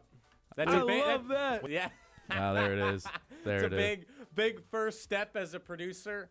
And you did it very well. You nailed it. Thank you, Owen. Thank you. You did it. We're proud of you. Excellent choice in clips. What else? Cliffhanger. Fire. What were the cliffhangers? What was the final cut? Is there a director's cut to it? What were some things that you're like, oh, I would really like for this to make it, but this made it instead? What was the thought process behind this? What were the clips? Honestly, going into it, the ones that I chose were the ones that I had at the front of my mind. Okay. So I kind of had an idea when I opened it and what I wanted to get out of it. I did also like the reading rainbow. Oh, yeah, I was surprised. I was really surprised that did not make it. I like the cliffhanger one more. That's good. It was close. I love the cliffhanger, so that's why he's the producer. That's our guy. He gets the executive decision. He's the executive producer of Saturday Scramble. That's it. That's his job, and I trust him. He's our exec producer now. Dimps, executive producer Dimps. O-Dog, what would you prefer? EP. I like O-Dog for this show. When I filled in on Jim, Matt, and Molly, that's been the Dimps persona, character, if you will. His identity. Man on the Saturday Scramble. What is his Saturday Scramble identity? As O-Dog. we talked about for our Glue Guy. Glue Guy. Yes, Glue Guy. That's what Wait, it was. That's Glue Guy. what it is. Yes, it was Glue Guy. GG. Yes, Glue Guy said I was the brains of this, and Riley was the emotional and passionate. Yeah, Wisconsin. the emotional meter. The emotional I believe, meter of the show. That's it. So. You emotional. You fired up. I'm never emotional. I'm very even keeled. Very cool, calm, and collected. What would your girlfriend say? If she wait, actually, you know what? We talked about this too in the first part of the hour of the UFC fight. Did you say that she texted you? Yes, she did. She is listening. She was just firing me up. I don't know if she was listening, but she fired me up for the show. She was like, "Let's go," and I was like, "Hell yeah, let's go!" That's awesome. That's awesome. She's awesome. Yes, and she is very cool, calm, and collected. So we balance each other. Pretty well. That just warms my heart. I love to hear that. That's awesome. Yes. Cool. Pablo Iglesias, Riley Yauk. This is the Saturday Scramble. We talked about. If it's Jim Leonhard, if it's Al Harris, or my fingers are crossed, if it's Jonathan Gannon for the Green Bay Packers defensive coordinator. But some other big news happening. Freddy Peralta going to the Big Apple. The Brewers finally doing the deal. And want to continue this conversation of where you guys are at. Big Brewers fans here. As we also, the proud home of Milwaukee Brewers baseball, getting ready for that. Mm-hmm. Pitchers and catchers are going to report, in a couple weeks now? Yeah, soon. Very soon. We're like a month away from regular season baseball. We're not that far. Or maybe 2 months. But still. It still we're feels very like close. When you're at the end of the month, you're like, oh, okay, we're fine. We're pretty much at the end of the month, and then it's like only a month away. Like we're getting there, man. We're getting really, really close to getting regular season baseball. It's going to be sweet. But the question I want to ask on the other side, too, and I want to hear from you, too, on the Carpet Stock and Text line, 844-770-3776. List is more. This was an interesting one in terms of how the Brewers operate, who they are. What does this do for baseball? Are the Dodgers the problem? Are the Mets the problem? Or are teams like the Brewers the problem? We'll talk about this on the other side. Pablo Iglesias, Riley Yauk. This is the Saturday Scramble on 100.5 ESPN. Stay tuned. Saturday Scramble continues after this on 100.5 ESPN and the ESPN Madison YouTube channel. Your state, your teams, your ESPN. The ESPN Wisconsin app. This loss is as painful to Packer fans as you can ever imagine. A customizable homepage, easier and quicker live listening. Your shows at the touch of a fingertip. Available in Apple and Android app stores. I have no evidence behind that whatsoever. It's just a feeling I have, and that might just be because I'm scared of this rivalry in the playoffs. Your one-stop shop for ESPN Wisconsin. The brand new ESPN Wisconsin app. Download it today. You want to feel important. You want to be a part of something bigger, something that matters and can help change things. You want to feel like you belong. We know. We felt that way too. And that's why we did something about it. We aren't just Army National Guard soldiers. We are normal people just like you. And together, we can make a difference. Take on your legacy. Visit NationalGuard.com to find out more. Sponsored by the Wisconsin Army National Guard. Aired by the Wisconsin Broadcasters Association and this station. Looking for an easy lunch or dinner win? Pizza Hut's My Hut Box lets you pick a personalized pan pizza, a melt, and now you can choose wings as your entree. Boneless or traditional wings tossed in your favorite sauce or rub. One box, tons of options, all day, every day. My Hut Box is the best personalized meal combo starting at just $7.99. Head to one of their locations, order on the app, or online at pizzahut.com. Pizza Hut. Feed good times. There's no chill on the deals at Metro Ford of Madison. Right now, get into a 2025 Ford F-150 with 2.9% APR for up to 66 months plus $2,000 retail bonus cash. Looking for something sporty? Check out the 2025 Ford Bronco Sport with 3.9% APR up to 66 months, $2,500 bonus cash. Or lease for $319 a month with $38.49 due at signing. But hurry, offer ends February 2nd. Visit MetroFordofMadison.com. Your seat at the table just got better. Step into the high-limit room at Hard Rock Casino Rockford. This is true high-limit play. Experience enhanced game rules, including blackjack where the dealer stands on soft 17. Better odds, faster play, and authentic action that sets Hard Rock Casino Rockford apart. Your next hand could be your best yet. Find your edge, play your rhythm, and raise the stakes in the high-limit room at Hard Rock Casino Rockford. Let's Hard Rock. If you or someone you know has a gambling problem, call 1-800-GAMBLER or text ILGAMB to 833-234. Hey Madison IKEA fans, great news! IKEA is now closer than ever with our brand new pickup point at the University Bookstore on State Street. Order your favorite IKEA products online and pick them up as soon as the next day, absolutely free for IKEA family members. That's right, no shipping fees or waiting for deliveries, just the IKEA style you know and love, ready when you are. Start shopping smarter at IKEA.us or the IKEA app and choose the University Bookstore pickup point. Don't forget to sign up for IKEA Family. It's free to join and gives you access to great deals, rewards, and free Madison pickup. Purchase your tickets, grab some friends, and get to the Sylvie on Thursday, January 29th for Andy North Trivia Night presented by Exact Sciences. Enjoy a fun and inspiring evening of trivia, music, food, and refreshments while helping to raise money for UW Carbone Cancer Center. This fun and inspiring event is hosted by Andy North, and along with the trivia, the lineup includes a silent auction, celebrity appearances, and prizes. Doors open at 6. Visit AndyNorthAndFriends.com to buy your tickets. Past year's events have sold out quickly, so get your tickets today. Prizes, flyaways, even cash money. You want it? We've got it. Find a list of all contests and official rules by visiting ESPNWisconsinContests.com. That's ESPNWisconsinContests.com. You're listening to Saturday Scramble on 100.5 ESPN and the ESPN Madison YouTube channel.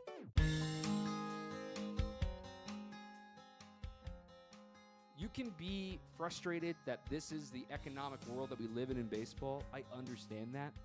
But kudos to the Brewers, and this is where I'll always defend the Brewers and their front office. You can complain about the haves and the have-nots, but what are you going to do about it? And the Brewers do something about it. They don't sit on their hands and throw their hands, I can complain, like other teams do across Major League Baseball. Oh, we can never compete. No, the Brewers get creative.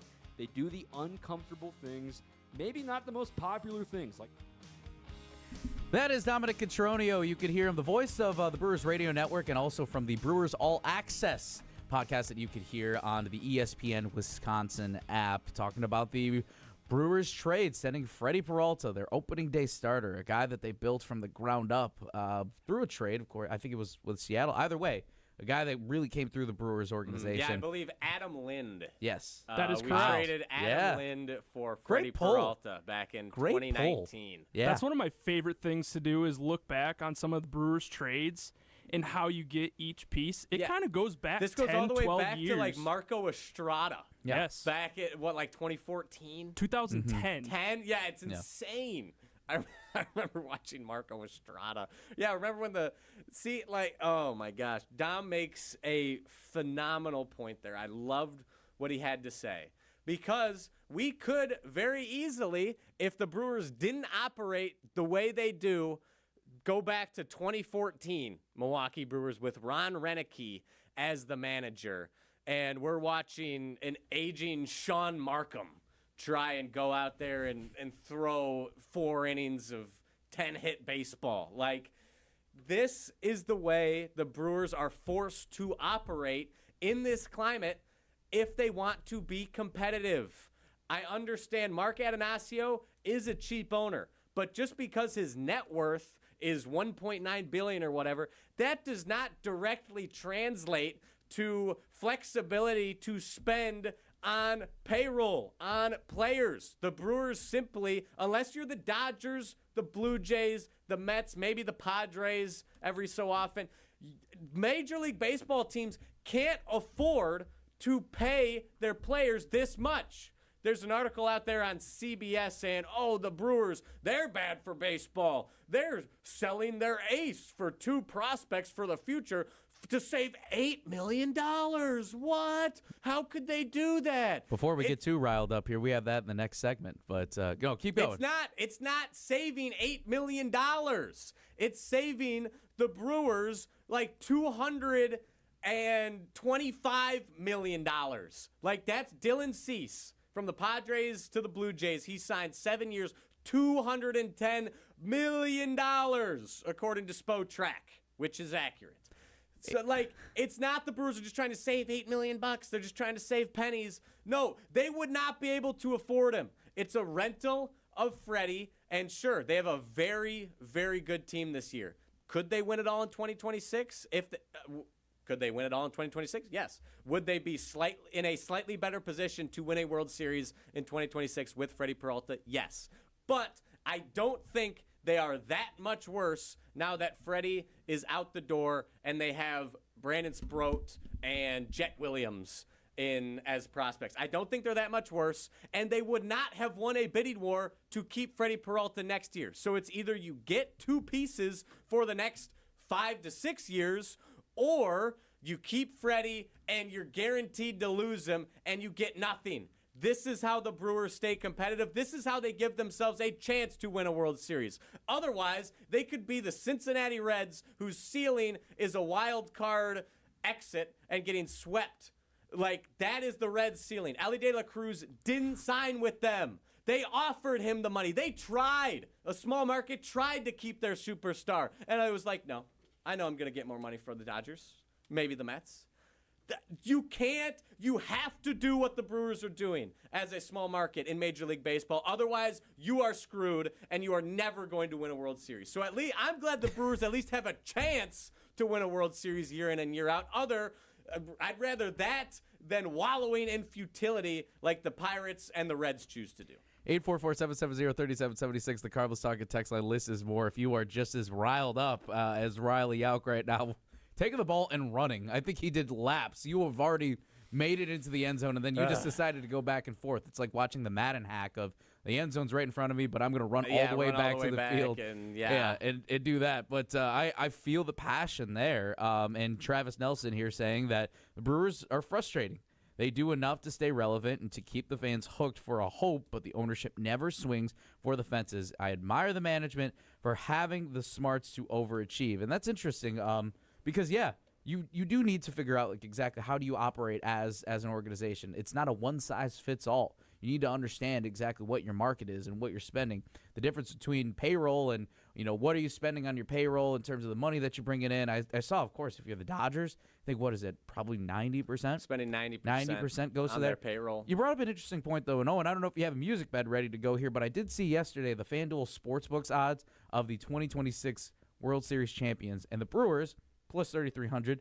They're about, I won't tell you exactly where they're at in the pack, but I want to read off the teams that have the higher odds, and I want to know if you think that these teams are truly better than the Milwaukee Brewers. Okay, lay it on me. I like Ready this. to go for this? Yep. Okay. So we got perfect. The Milwaukee Brewers, ahead of them, the Detroit Tigers. No. Okay. They're a good team, but that's the thing. They're going to lose Skubal, too. Like, what? I don't know how many years he has left on his contract, but he's gone. He won't stay in Detroit.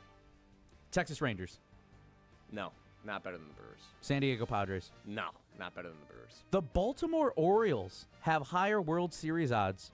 I think they weren't they garbage last year? They horribly underachieved though. Pretty last year. sizable. So maybe they could turn it around this year, but no. So I'll say this: now. the Brewers have a plus 3,300 odds, and the Baltimore Orioles are plus 2,200.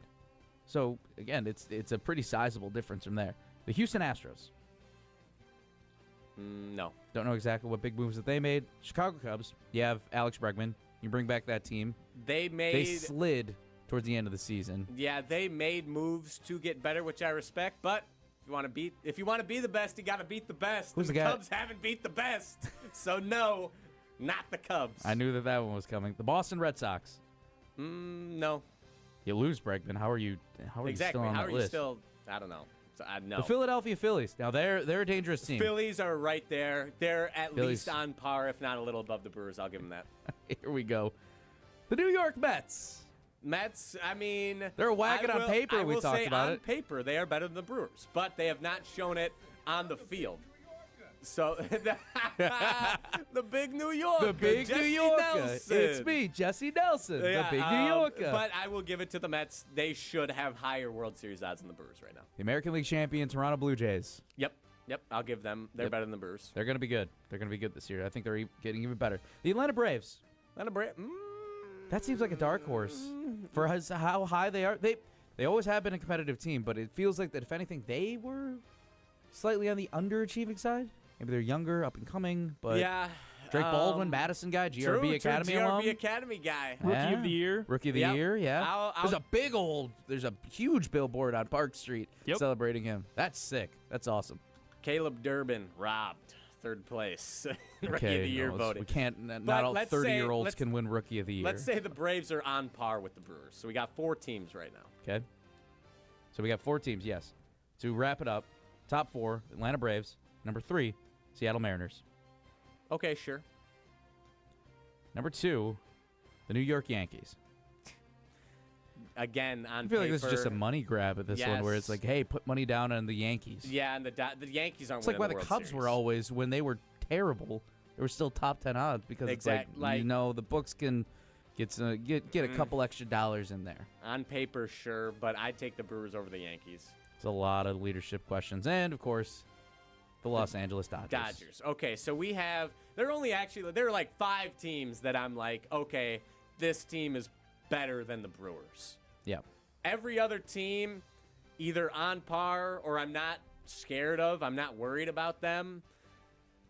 That's the thing. I think even without Freddy Peralta, the Brewers are still in a very good position now and in the next few years to contend for a championship. Is it going to be an absurdly high mountain to climb with the Los Angeles Dodgers in the National League? Yes. Do you hope that they get bumped out by someone else before they face the Brewers in the playoffs? Yes, you do. But I still like where the Brewers are at. I understand Travis in the YouTube chat. They are very frustrating. I understand Atanasio is cheap. I wish the Brewers would spend more, but I would rather have the Brewers make the most out of what they can by not spending a ton and always playing the long game and bites at the apple. It's frustrating. There's nothing I want more outside of maybe a Wisconsin Football National Championship than a Brewers World Series. Yeah. I want my dad to be able to see the Brewers win a World Series before he dies, which is hopefully in like 50 years. So I think they got time. But this is how, until changes are made, which there's probably going to be a lockout next year for Major League Baseball. Got to enjoy it this year, Brewers fans, because we might not get a season in 2027. That's also true. So the lockout will bring changes. Hopefully, they're for the betterment of smaller market franchises like the Brewers. But if this is how it's going to remain, I'd rather be doing what the Brewers are doing than a franchise like the Pirates or the Reds or even the Tigers. The Tigers are trying to pay Skubal. They're in arbitration right now, but they can't do it. And he's going to end up leaving unless he takes a massive pay cut. And it sucks. Baseball is not in a great place right now for small market fans. It's great if you're a Dodgers fan. Everyone else, or even the Mets, but the Mets, they just fail. Same with the Padres. A lot of other teams that spend fail. So I'm glad that we have smart people in our building that are putting together competitive rosters to potentially win a World Series. Because all they have to do is catch fire once and get the right breaks in the postseason once. And we're looking at a Brewers World Series champion. It's funny, too, because Luke Fickell, who was on Wildy and Tausch earlier this week, said money doesn't solve all problems. Exactly. The Brewers have the smartest people in baseball working for them. Do you think that they're relying on luck to win a World Series championship too much? I don't know if it's to win in general.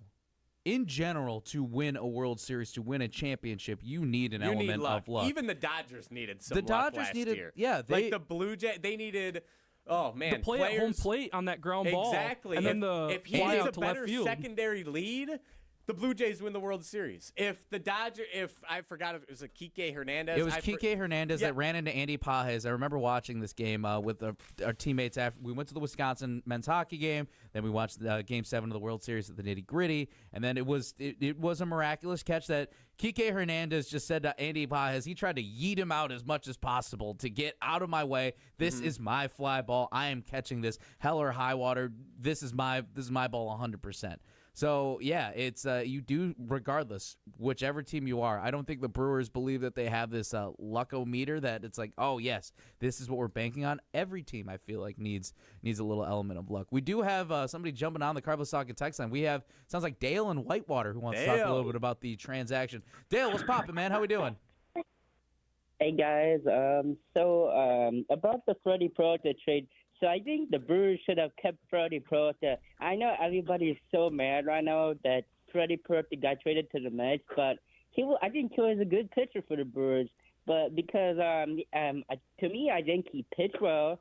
I think he did good, and those kind of stuff. And I think they should have kept him. But I don't know what about you guys on your decision about Freddy Peralta. But yeah, that's my decision. Yeah. Thank you for the call, Dale. Yeah, appreciate it, Dale. Yeah. We would definitely say that, at least from my perspective, is that I don't think this was, and Riley, you probably agree with this too, this wasn't we got to trade him because he's bad. It's we have to trade him from a business decision standpoint. We have to trade him because that if, as you pointed out, and Don Cotroni also talked about this too on the Brewers All Access podcast, which again you could go back and listen to the ESPN Wisconsin app. Very phenomenal reaction to the Freddy Peralta trade. I don't think any of us were shocked that it happened, but it just sucks. It hurts. There's no other way to put it. But he was probably going to patrol, if you looked at the numbers side by side with Dylan Cease, who got a payday in this free agency period. He also is on pace to have the same numbers that Dylan Cease has. So again, if you assume that he has a very good season, he's probably en route to have that same type of payday. It's also similar to Willy Adames, is why you quote-unquote let him walk, because you knew that you could not put up a competitive offer. As much as you want to give him a hometown discount, or he could give you the hometown discount, you also want, and I applaud Pat Murphy and company for doing this, saying that they wanted him to get the money that he deserved. It hurts when you let those people walk, when you move on from those people, because as Owen Dimple is the glue guy to us, it sounded like Freddy Peralta was the glue guy for the Milwaukee Brewers, having the guys over, and I believe it was after day games that's where they would go eat. And those culture guy. Those are the things you're gonna miss. It's not like that the Mets or the Brewers were trying to ship out Freddy Peralta as soon as possible. These trades happen. This is the business side of it, but that doesn't make it hurt any less. Yeah, and again, really appreciate the call, Dale, and your perspective on that. I think I totally understand Brewers fans being disappointed. I'm disappointed too. Freddy Peralta has been with this organization for 10 years now. He's been a fantastic Brewer. He's exactly the kind of guy that you want in your clubhouse, inviting teammates over for lunch, especially with bringing in the Spanish-speaking guys who don't have great English. He's able to relate to those guys and be a mentor for them. I think it was Jackson Churio said he was a big mentor for him coming into the league. So those guys always suck to lose, and it has nothing to do with how he pitched. Like you were saying, Pablo, it's not because he's bad. They had to do it to save money, essentially. They would not – you need to get something for Freddy Peralta instead of like Willy Adames. They let him walk. They got nothing in return for him. They weren't going to be able to compete with the teams trying to sign him after this season, and you wouldn't have wanted to trade him at the deadline and potentially ruin the culture that had been set. But I think this speaks to the culture of the Brewers as a whole, because Willy Adames was a massive, massive presence in that clubhouse and got guys fired up, was a glue guy, like we're saying, to throw out the cliche. But he's one of those guys who set the tone in the clubhouse, and they let him go, and someone stepped up. Like, people are always stepping up when it's the Brewers, and I think that's a credit to Pat Murphy and the organization. They just run a phenomenal show in Milwaukee. Like, they have everything. They have their I's dotted. They're P's and Q's all in a row, their T's crossed. It's all in order, and I'm confident that even though Freddy Peralta will be gone, that someone else will step up to take his place as a leader in the team. Baseball executives. Oh, what you got, Owen? So you said that they stepped up last year, but in that Dodgers series, I mean, there was no offense at all. Well, I think they ran out of gas. They were tired. The Dodgers were rested and healthy. I don't think that had to do with a culture thing. Yeah. I think that they just, they didn't have it anymore. They were spent that entire season. It was a sprint to the finish. It was a dogfight with the Cubs all the way to the end. Then they had to face the Cubs again. Their pitching was injured. Woodruff went down again heading into the postseason. I don't think we got some decent pitching performances outside of, I think, Shohei. Then there were a couple games. then you run into you run into I wouldn't call it a miraculous run, but it's the magical run for the Dodgers in a way of how they were able to. Tyler Glass now basically was one player. 1 out away from being going perfect into his 7th inning, and just then Yamamoto also goes out and has an insane run. Then Shohei Ohtani is at least 10 Ks, 3 homers. It's not like any team just ran into that consistently against the Dodgers. It was just, as we said before, sometimes it takes a little bit of luck. And yes, those are the big stars that the Dodgers had and will have this upcoming season. And I think that's why you have them. The Brewers picked the worst series of the season to play their worst baseball. They had 14 hits over 4 games and hit 118, which is the opposite of Brewers baseball. Just getting on base, putting pressure on the pitchers, and they didn't do that. Do I think things are different if who was it that it looked like got hit by the pitch and then it wasn't a hit by pitch that would have tied the game? Was it Bryce Terang? It was Bryce Terang. Or Bryce Terang got out of the way of a ball that would have hit him, tied the game. Instead, it's 2-1. Dodgers win game 1. If the Brewers come back and win that game after almost getting no hit, I think the series looks a lot different. But they just picked the worst time to have their worst series of the season. I don't think that really has anything to do with the culture and no one stepping up as a leader. Yep. So going back, you brought up Brandon Woodruff, and he's coming back this year on a qualifying offer with the Brewers. Yep. Do you guys know how much money he's going to make this year? I do not. $22 million. Now, compare that to the whole Freddy Peralta situation, because now you're keeping a pitcher for $22 million this year. I know the whole Freddy thing is, it's not just the $8 million that he's due for this upcoming year. It's the long-term extension. I understand that. Yeah. But what does it say about the Brewers committing to a guy that has had a big injury to his throwing shoulder and ended the year injured last year versus pretty healthy Freddy Peralta? I can't recall him having a big... I don't think he missed a start last year. Yeah. No. Yeah, that's a very fair critique.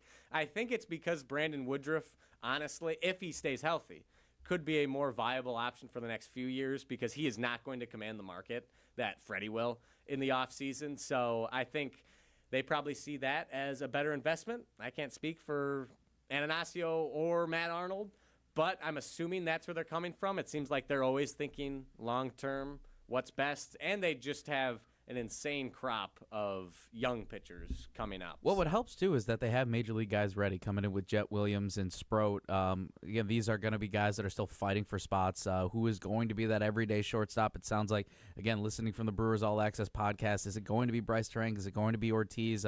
Is Terang going to slide over and help Jet Williams? Because he is a shortstop, but maybe he will be that position. You don't think a new guy will probably be the opening day starter, but could he slide into the rotation and be that? He'll compete for a spot in the rotation. He's probably like a 4 or 5 starter. Back-end guy. Yeah. This is what it says here, too, from what executives call it a win-win.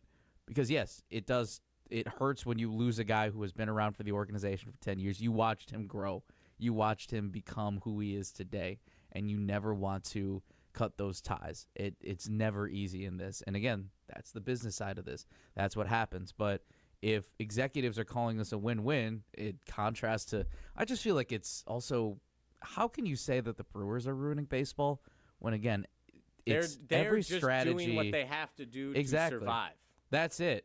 And I just find it appalling for if Rob Manfred comes in and says, well, the Brewers need to do this, otherwise we're going to move them out of Milwaukee. You can't do that to this city. You can't. You really can't. You can't do this to the state. Just being around and seeing how much people love. It's right next to the Green Bay Packers, of course. The Milwaukee Brewers, though, especially in a big season or big time for the summer, the Milwaukee Brewers just bleed something about Wisconsin. Like, there is something about the culture when you're around Milwaukee Brewers that, and by no means I think that they're going to be moving anytime soon. But as you said, Riley, this is what it takes.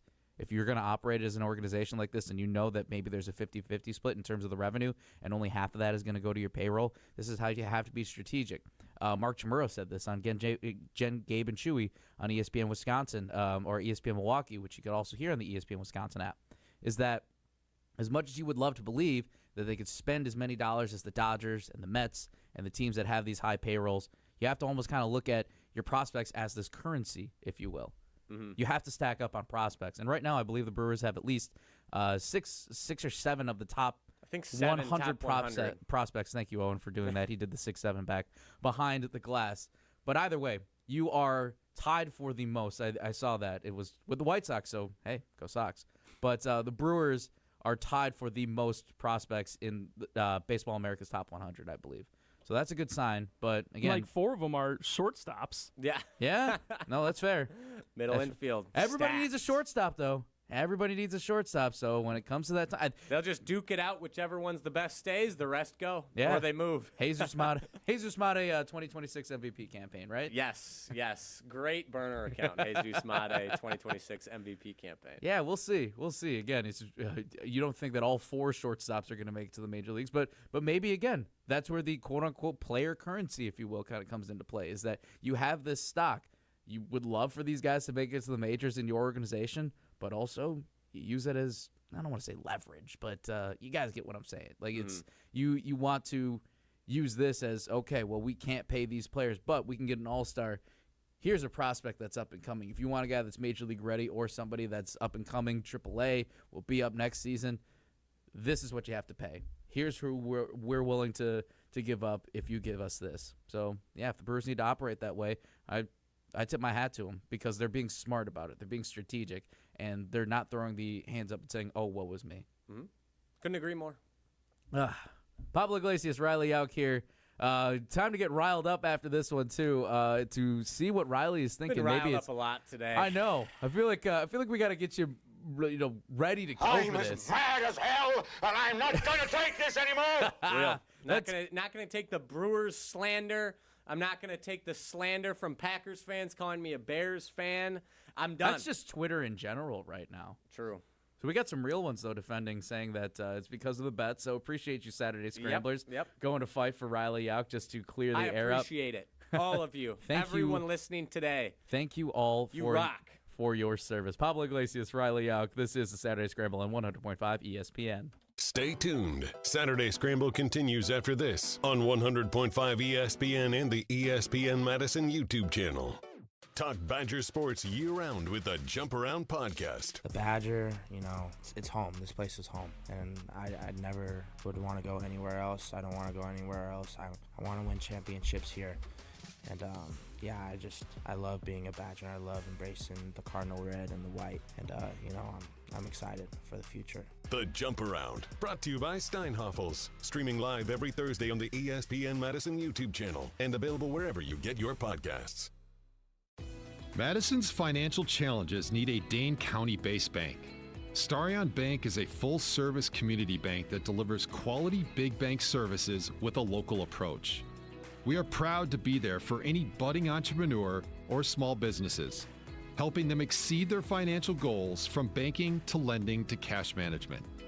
Visit a banker at one of our convenient branches in Middleton, Monona, or Sun Prairie. Starion Bank, taking you farther.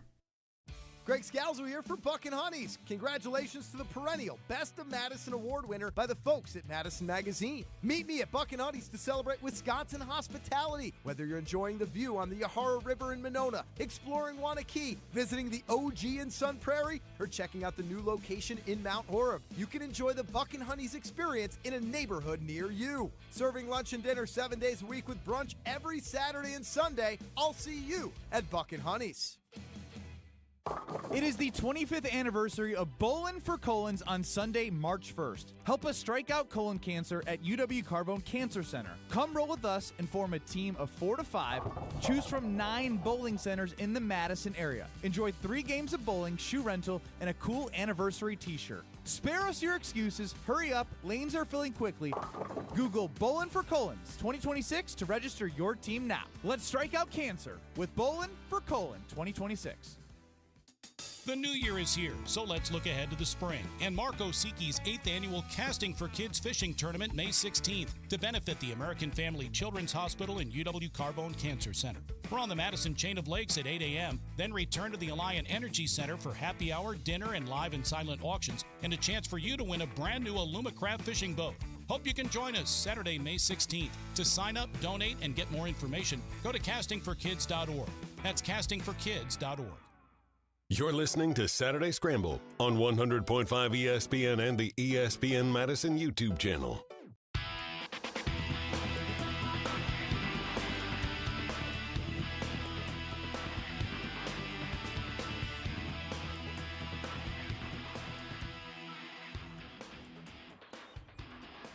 Oh, baby. We're wrapping things up.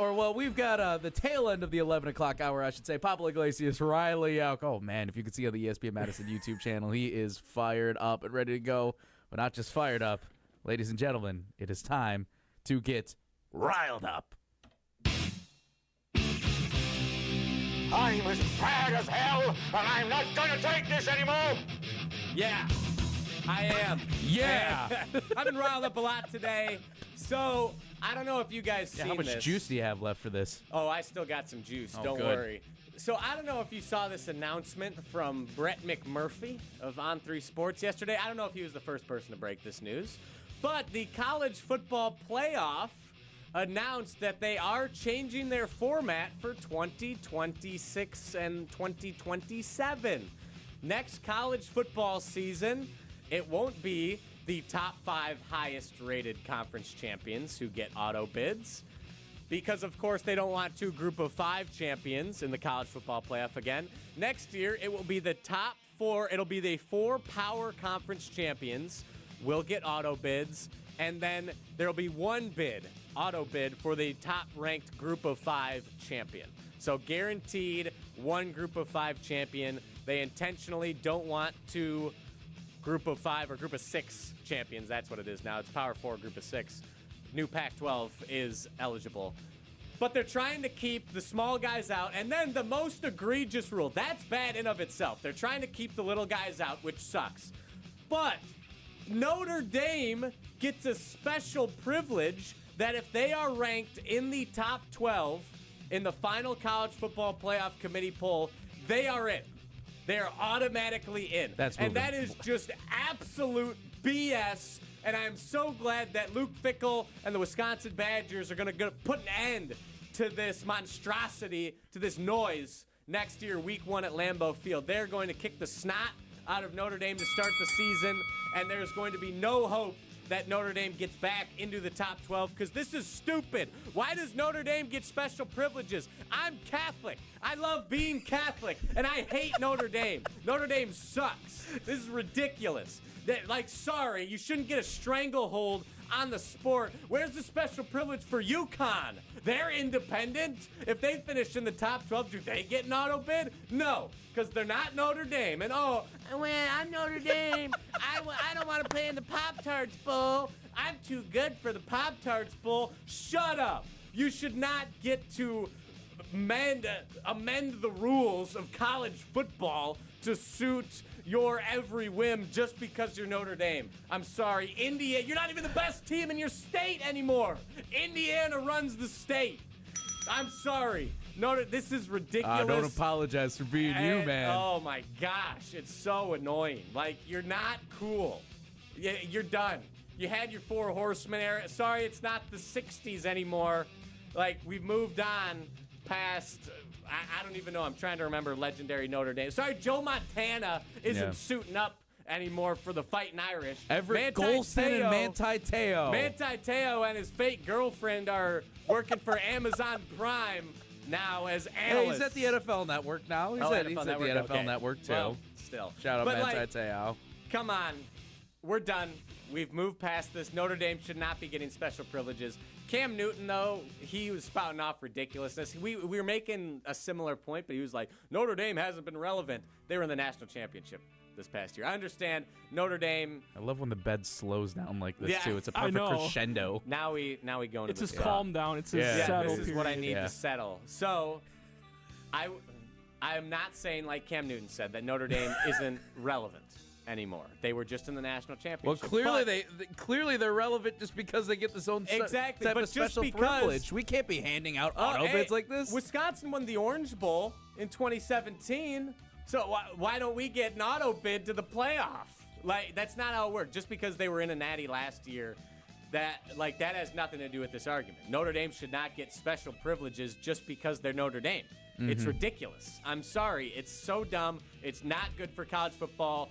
And I want them to keep their independence. I think that's a unique factor that's fun about college sports and college football in particular. But they're in the ACC in almost every other sport. They're in the Big Ten in hockey.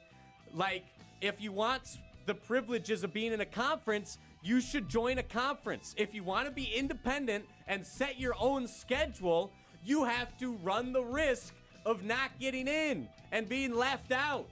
I'm sorry, that's your fault. If you want to play this game, you got to play it fair and play it how everyone else does. So I'm sick of special privileges for Notre Dame. Yeah, the other side Love of Our this. Lady, though. Yeah, if you were Notre Dame and ran and went through the ACC, you'd be ACC champions consistently. I feel like because what part of why you Notre Dame, have Miami ACC championship? Oh my gosh, it's why perfect. why you have that independent schedule is for the traditions, and now it seems like is USC Notre Dame they're ending the rivalry they're series. ending that, so that's like, part of the they're reason why cowards. you had that tradition. You had that. Now all of a sudden you're washing that away. Who are you going to play now? What's going to happen? You're going to bring in FBS schools now or FCS schools and end up losing to them. Yeah, exactly. Yep. And now bring in Bradley University on our football team, Owen. Let's see what undefeated since 1970. That's right, baby. That's right. No Let's do more. it. They played USC for the bejeweled shillelagh. That's awesome. And now we're getting Now rid you're of just that. saying more gibberish now. No, shillelagh. It's a stick that I don't think it was ever a walking stick in Ireland. I'm pretty sure the cops would use it to whack people. Oh boy, that's what we want to. Yeah, football's a tough game. Yeah, play man. for a shillelagh. Give UConn. You might as well give UConn some special You treatment should. too. If it's it's based on independent status. Let the Huskies compete. I do have some news, though, at least, based off of Brett McMurphy's odds for college football national championship, Riley. Wisconsin has higher odds than Minnesota to win the national championship this year.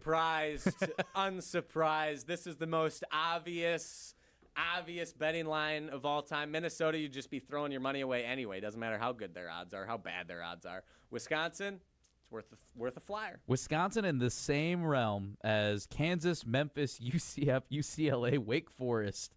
That's who Wisconsin is tied for in terms of the odds. I would love to riff off the other teams that are above Wisconsin. They should but have better odds than that. We do not have time for that. He is Riley Yauk. I'm Pablo Iglesias. This has been Riled Up. We are closing out the rest of Saturday Scramble next here on ESPN Madison. Stay tuned. Saturday Scramble continues after this on 100.5 ESPN and the ESPN Madison YouTube channel. There's no safer place to feel dumb than Mr. Irrelevant with Alex Strofe. But I was impressed by several of them. You're impressed by everything. I love life. It's amazing what people do. There is nothing that you see that you wouldn't go, oh, that's pretty cool. That's not a bad way to live, though. Mr. Irrelevant with Alex Strofe. Live on the ESPN Madison YouTube channel every Monday, Wednesday, and Friday. Also available on the ESPN Wisconsin app and wherever you get your podcasts. Come see what the buzz is all about at Madison Axe, Madison's state-of-the-art entertainment spot. Enjoy 8 lanes of axe throwing, interactive games, plus digital target projection and scoring. For even more fun, check out their indoor backyard with 2,000 square feet of shuffleboard, cornhole, yard games, bar table games, and more. Perfect for date night, groups, corporate meetings, or private events. Madison Axe is your destination for all things fun. Throw it, nail it, celebrate. Go to MadisonAxe.com or head to their location on Stoughton Road today. Every event tells a story, from the first impression to the final moments. Have someone guide your guests through every chapter the way you want the story told. Hi, it's Jeffrey from Celebrations Entertainment. With a strong presence, great voices, and an award-winning team, trust us to guide, direct, and inform your guests through all the different chapters of the day. For fun, memorable entertainment for any event, please visit us at celebrationsentertainment.com. That's celebrationsentertainment.com. Let's be honest, I don't do stink. I work hard, I sweat, but I still want my gear to smell good and last. That's why I love Iron Jock. It was built to solve the problem everyone knows, smelly gear that wears out too fast. Iron Jock uses silver ion technology, infusing nano silver right into the fabric to kill 99% of odor-causing bacteria. For the life of the gear, it doesn't wash out, it doesn't wear out. Iron Jock keeps me fresh and feeling unstoppable. Iron Jock, no stink, just performance. Shop now at ironjock.com. That's ironjoc.com. What was that? It was just me, or I got such a bargain. Poorly constructed sofa falling apart. I just bought you. Yeah, well, I did just turn 3, you know. I'm at 67 in sofa years. I am so ready to retire and move to Miami. I knew I should have listened to my mother and bought that other sofa from Steinhoffel's. It was so strong and comfy. Tired of furniture that doesn't hold up to its end of the bargain? Steinhoffel's has quality furniture for every style and budget. Relax. It's Steinhoffel's. You're listening to Saturday Scramble on 100.5 ESPN and the ESPN Madison YouTube channel. Another Saturday close to being in the books. Pablo Iglesias, Riley out here live at the Everlight Solar Studio. Owen Dimple behind the glass. This is the Saturday Scramble here on 100.5 ESPN Madison, the ESPN Madison YouTube channel, and the ESPN Wisconsin app. I also mentioned to Riley, too, right before we went into break, of Riled Up. A heated one, too. I love it. I love the passion behind it all the time, Riley. Keep doing what you're doing. The top 5, though, championship odds. Okay. For College Football Playoff National Championship. Yes, for the College Football Playoff National Championship. I'm going to give you the top 5. We've got Oregon. People are going to come after me for that. We have a tie for 3rd. Ohio State and Notre Dame. Whatever. Texas at number 2 and Indiana at number 1, the national champions. Texas? I mean, they hit the portal hard. I think Arch will develop more. And they had a really strong bowl game against Michigan, so I could see that. They're overhyped a little bit, but not super egregiously overhyped. Not as overhyped as they were coming into this season, I think. So Texas is fair. 2 rapid-fire questions to ask you before we wrap up here. And also, I will be gone next week. I'll be in Dallas. Hopefully, I can call into and talk to you guys on Saturday Scramble. I don't know who my co-host will be next Saturday, so we'll figure it out. Big old mystery. Maybe it'll be the Big New Yorker. The Big New Yorker. We don't know. 2 questions. Will the Packers have a defensive coordinator when we all meet again next week? Ooh, great question. Yes, I say they do because the Broncos are going to lose and the Packers are going to hire Jim Leonhard. Ooh, okay, there we go. Jim Leonhard standing on business. And the next one, we didn't get into this, and I'm sure it's only going to heat up even more over the next week. Will Giannis be a Milwaukee Buck when we talk next week? Oh, I think so. I don't think he should, but I think he will because the Bucks just will refuse to trade him, and they refuse to let him go despite the fact that this relationship has been over forever. He does have, I believe, I think it's an ACL sprain or a MCL sprain. 4 to 6 weeks. 4 to 6 weeks is tough. Pablo Iglesias, Riley Yauk. This is the Saturday Scramble. Coming up next, joining in progress, North Carolina at Virginia, ESPN, college basketball hoops on the way. Lakers and Dallas Mavericks later tonight. This is the Saturday Scramble for Owen Dimple, too, behind the glass. Appreciate y'all. Thanks for joining us on the Saturday. Peace. God bless. Ho-Chunk Gaming Madison is giving away $85,000 in cash this month in our double rollover jackpot. There will be 5 drawings every Tuesday and Friday throughout January. 10 winners every week. But you have to be here because if the winner isn't present, their prize rolls over to the next jackpot. Every Tuesday drawing is for $1,000 and Friday drawings are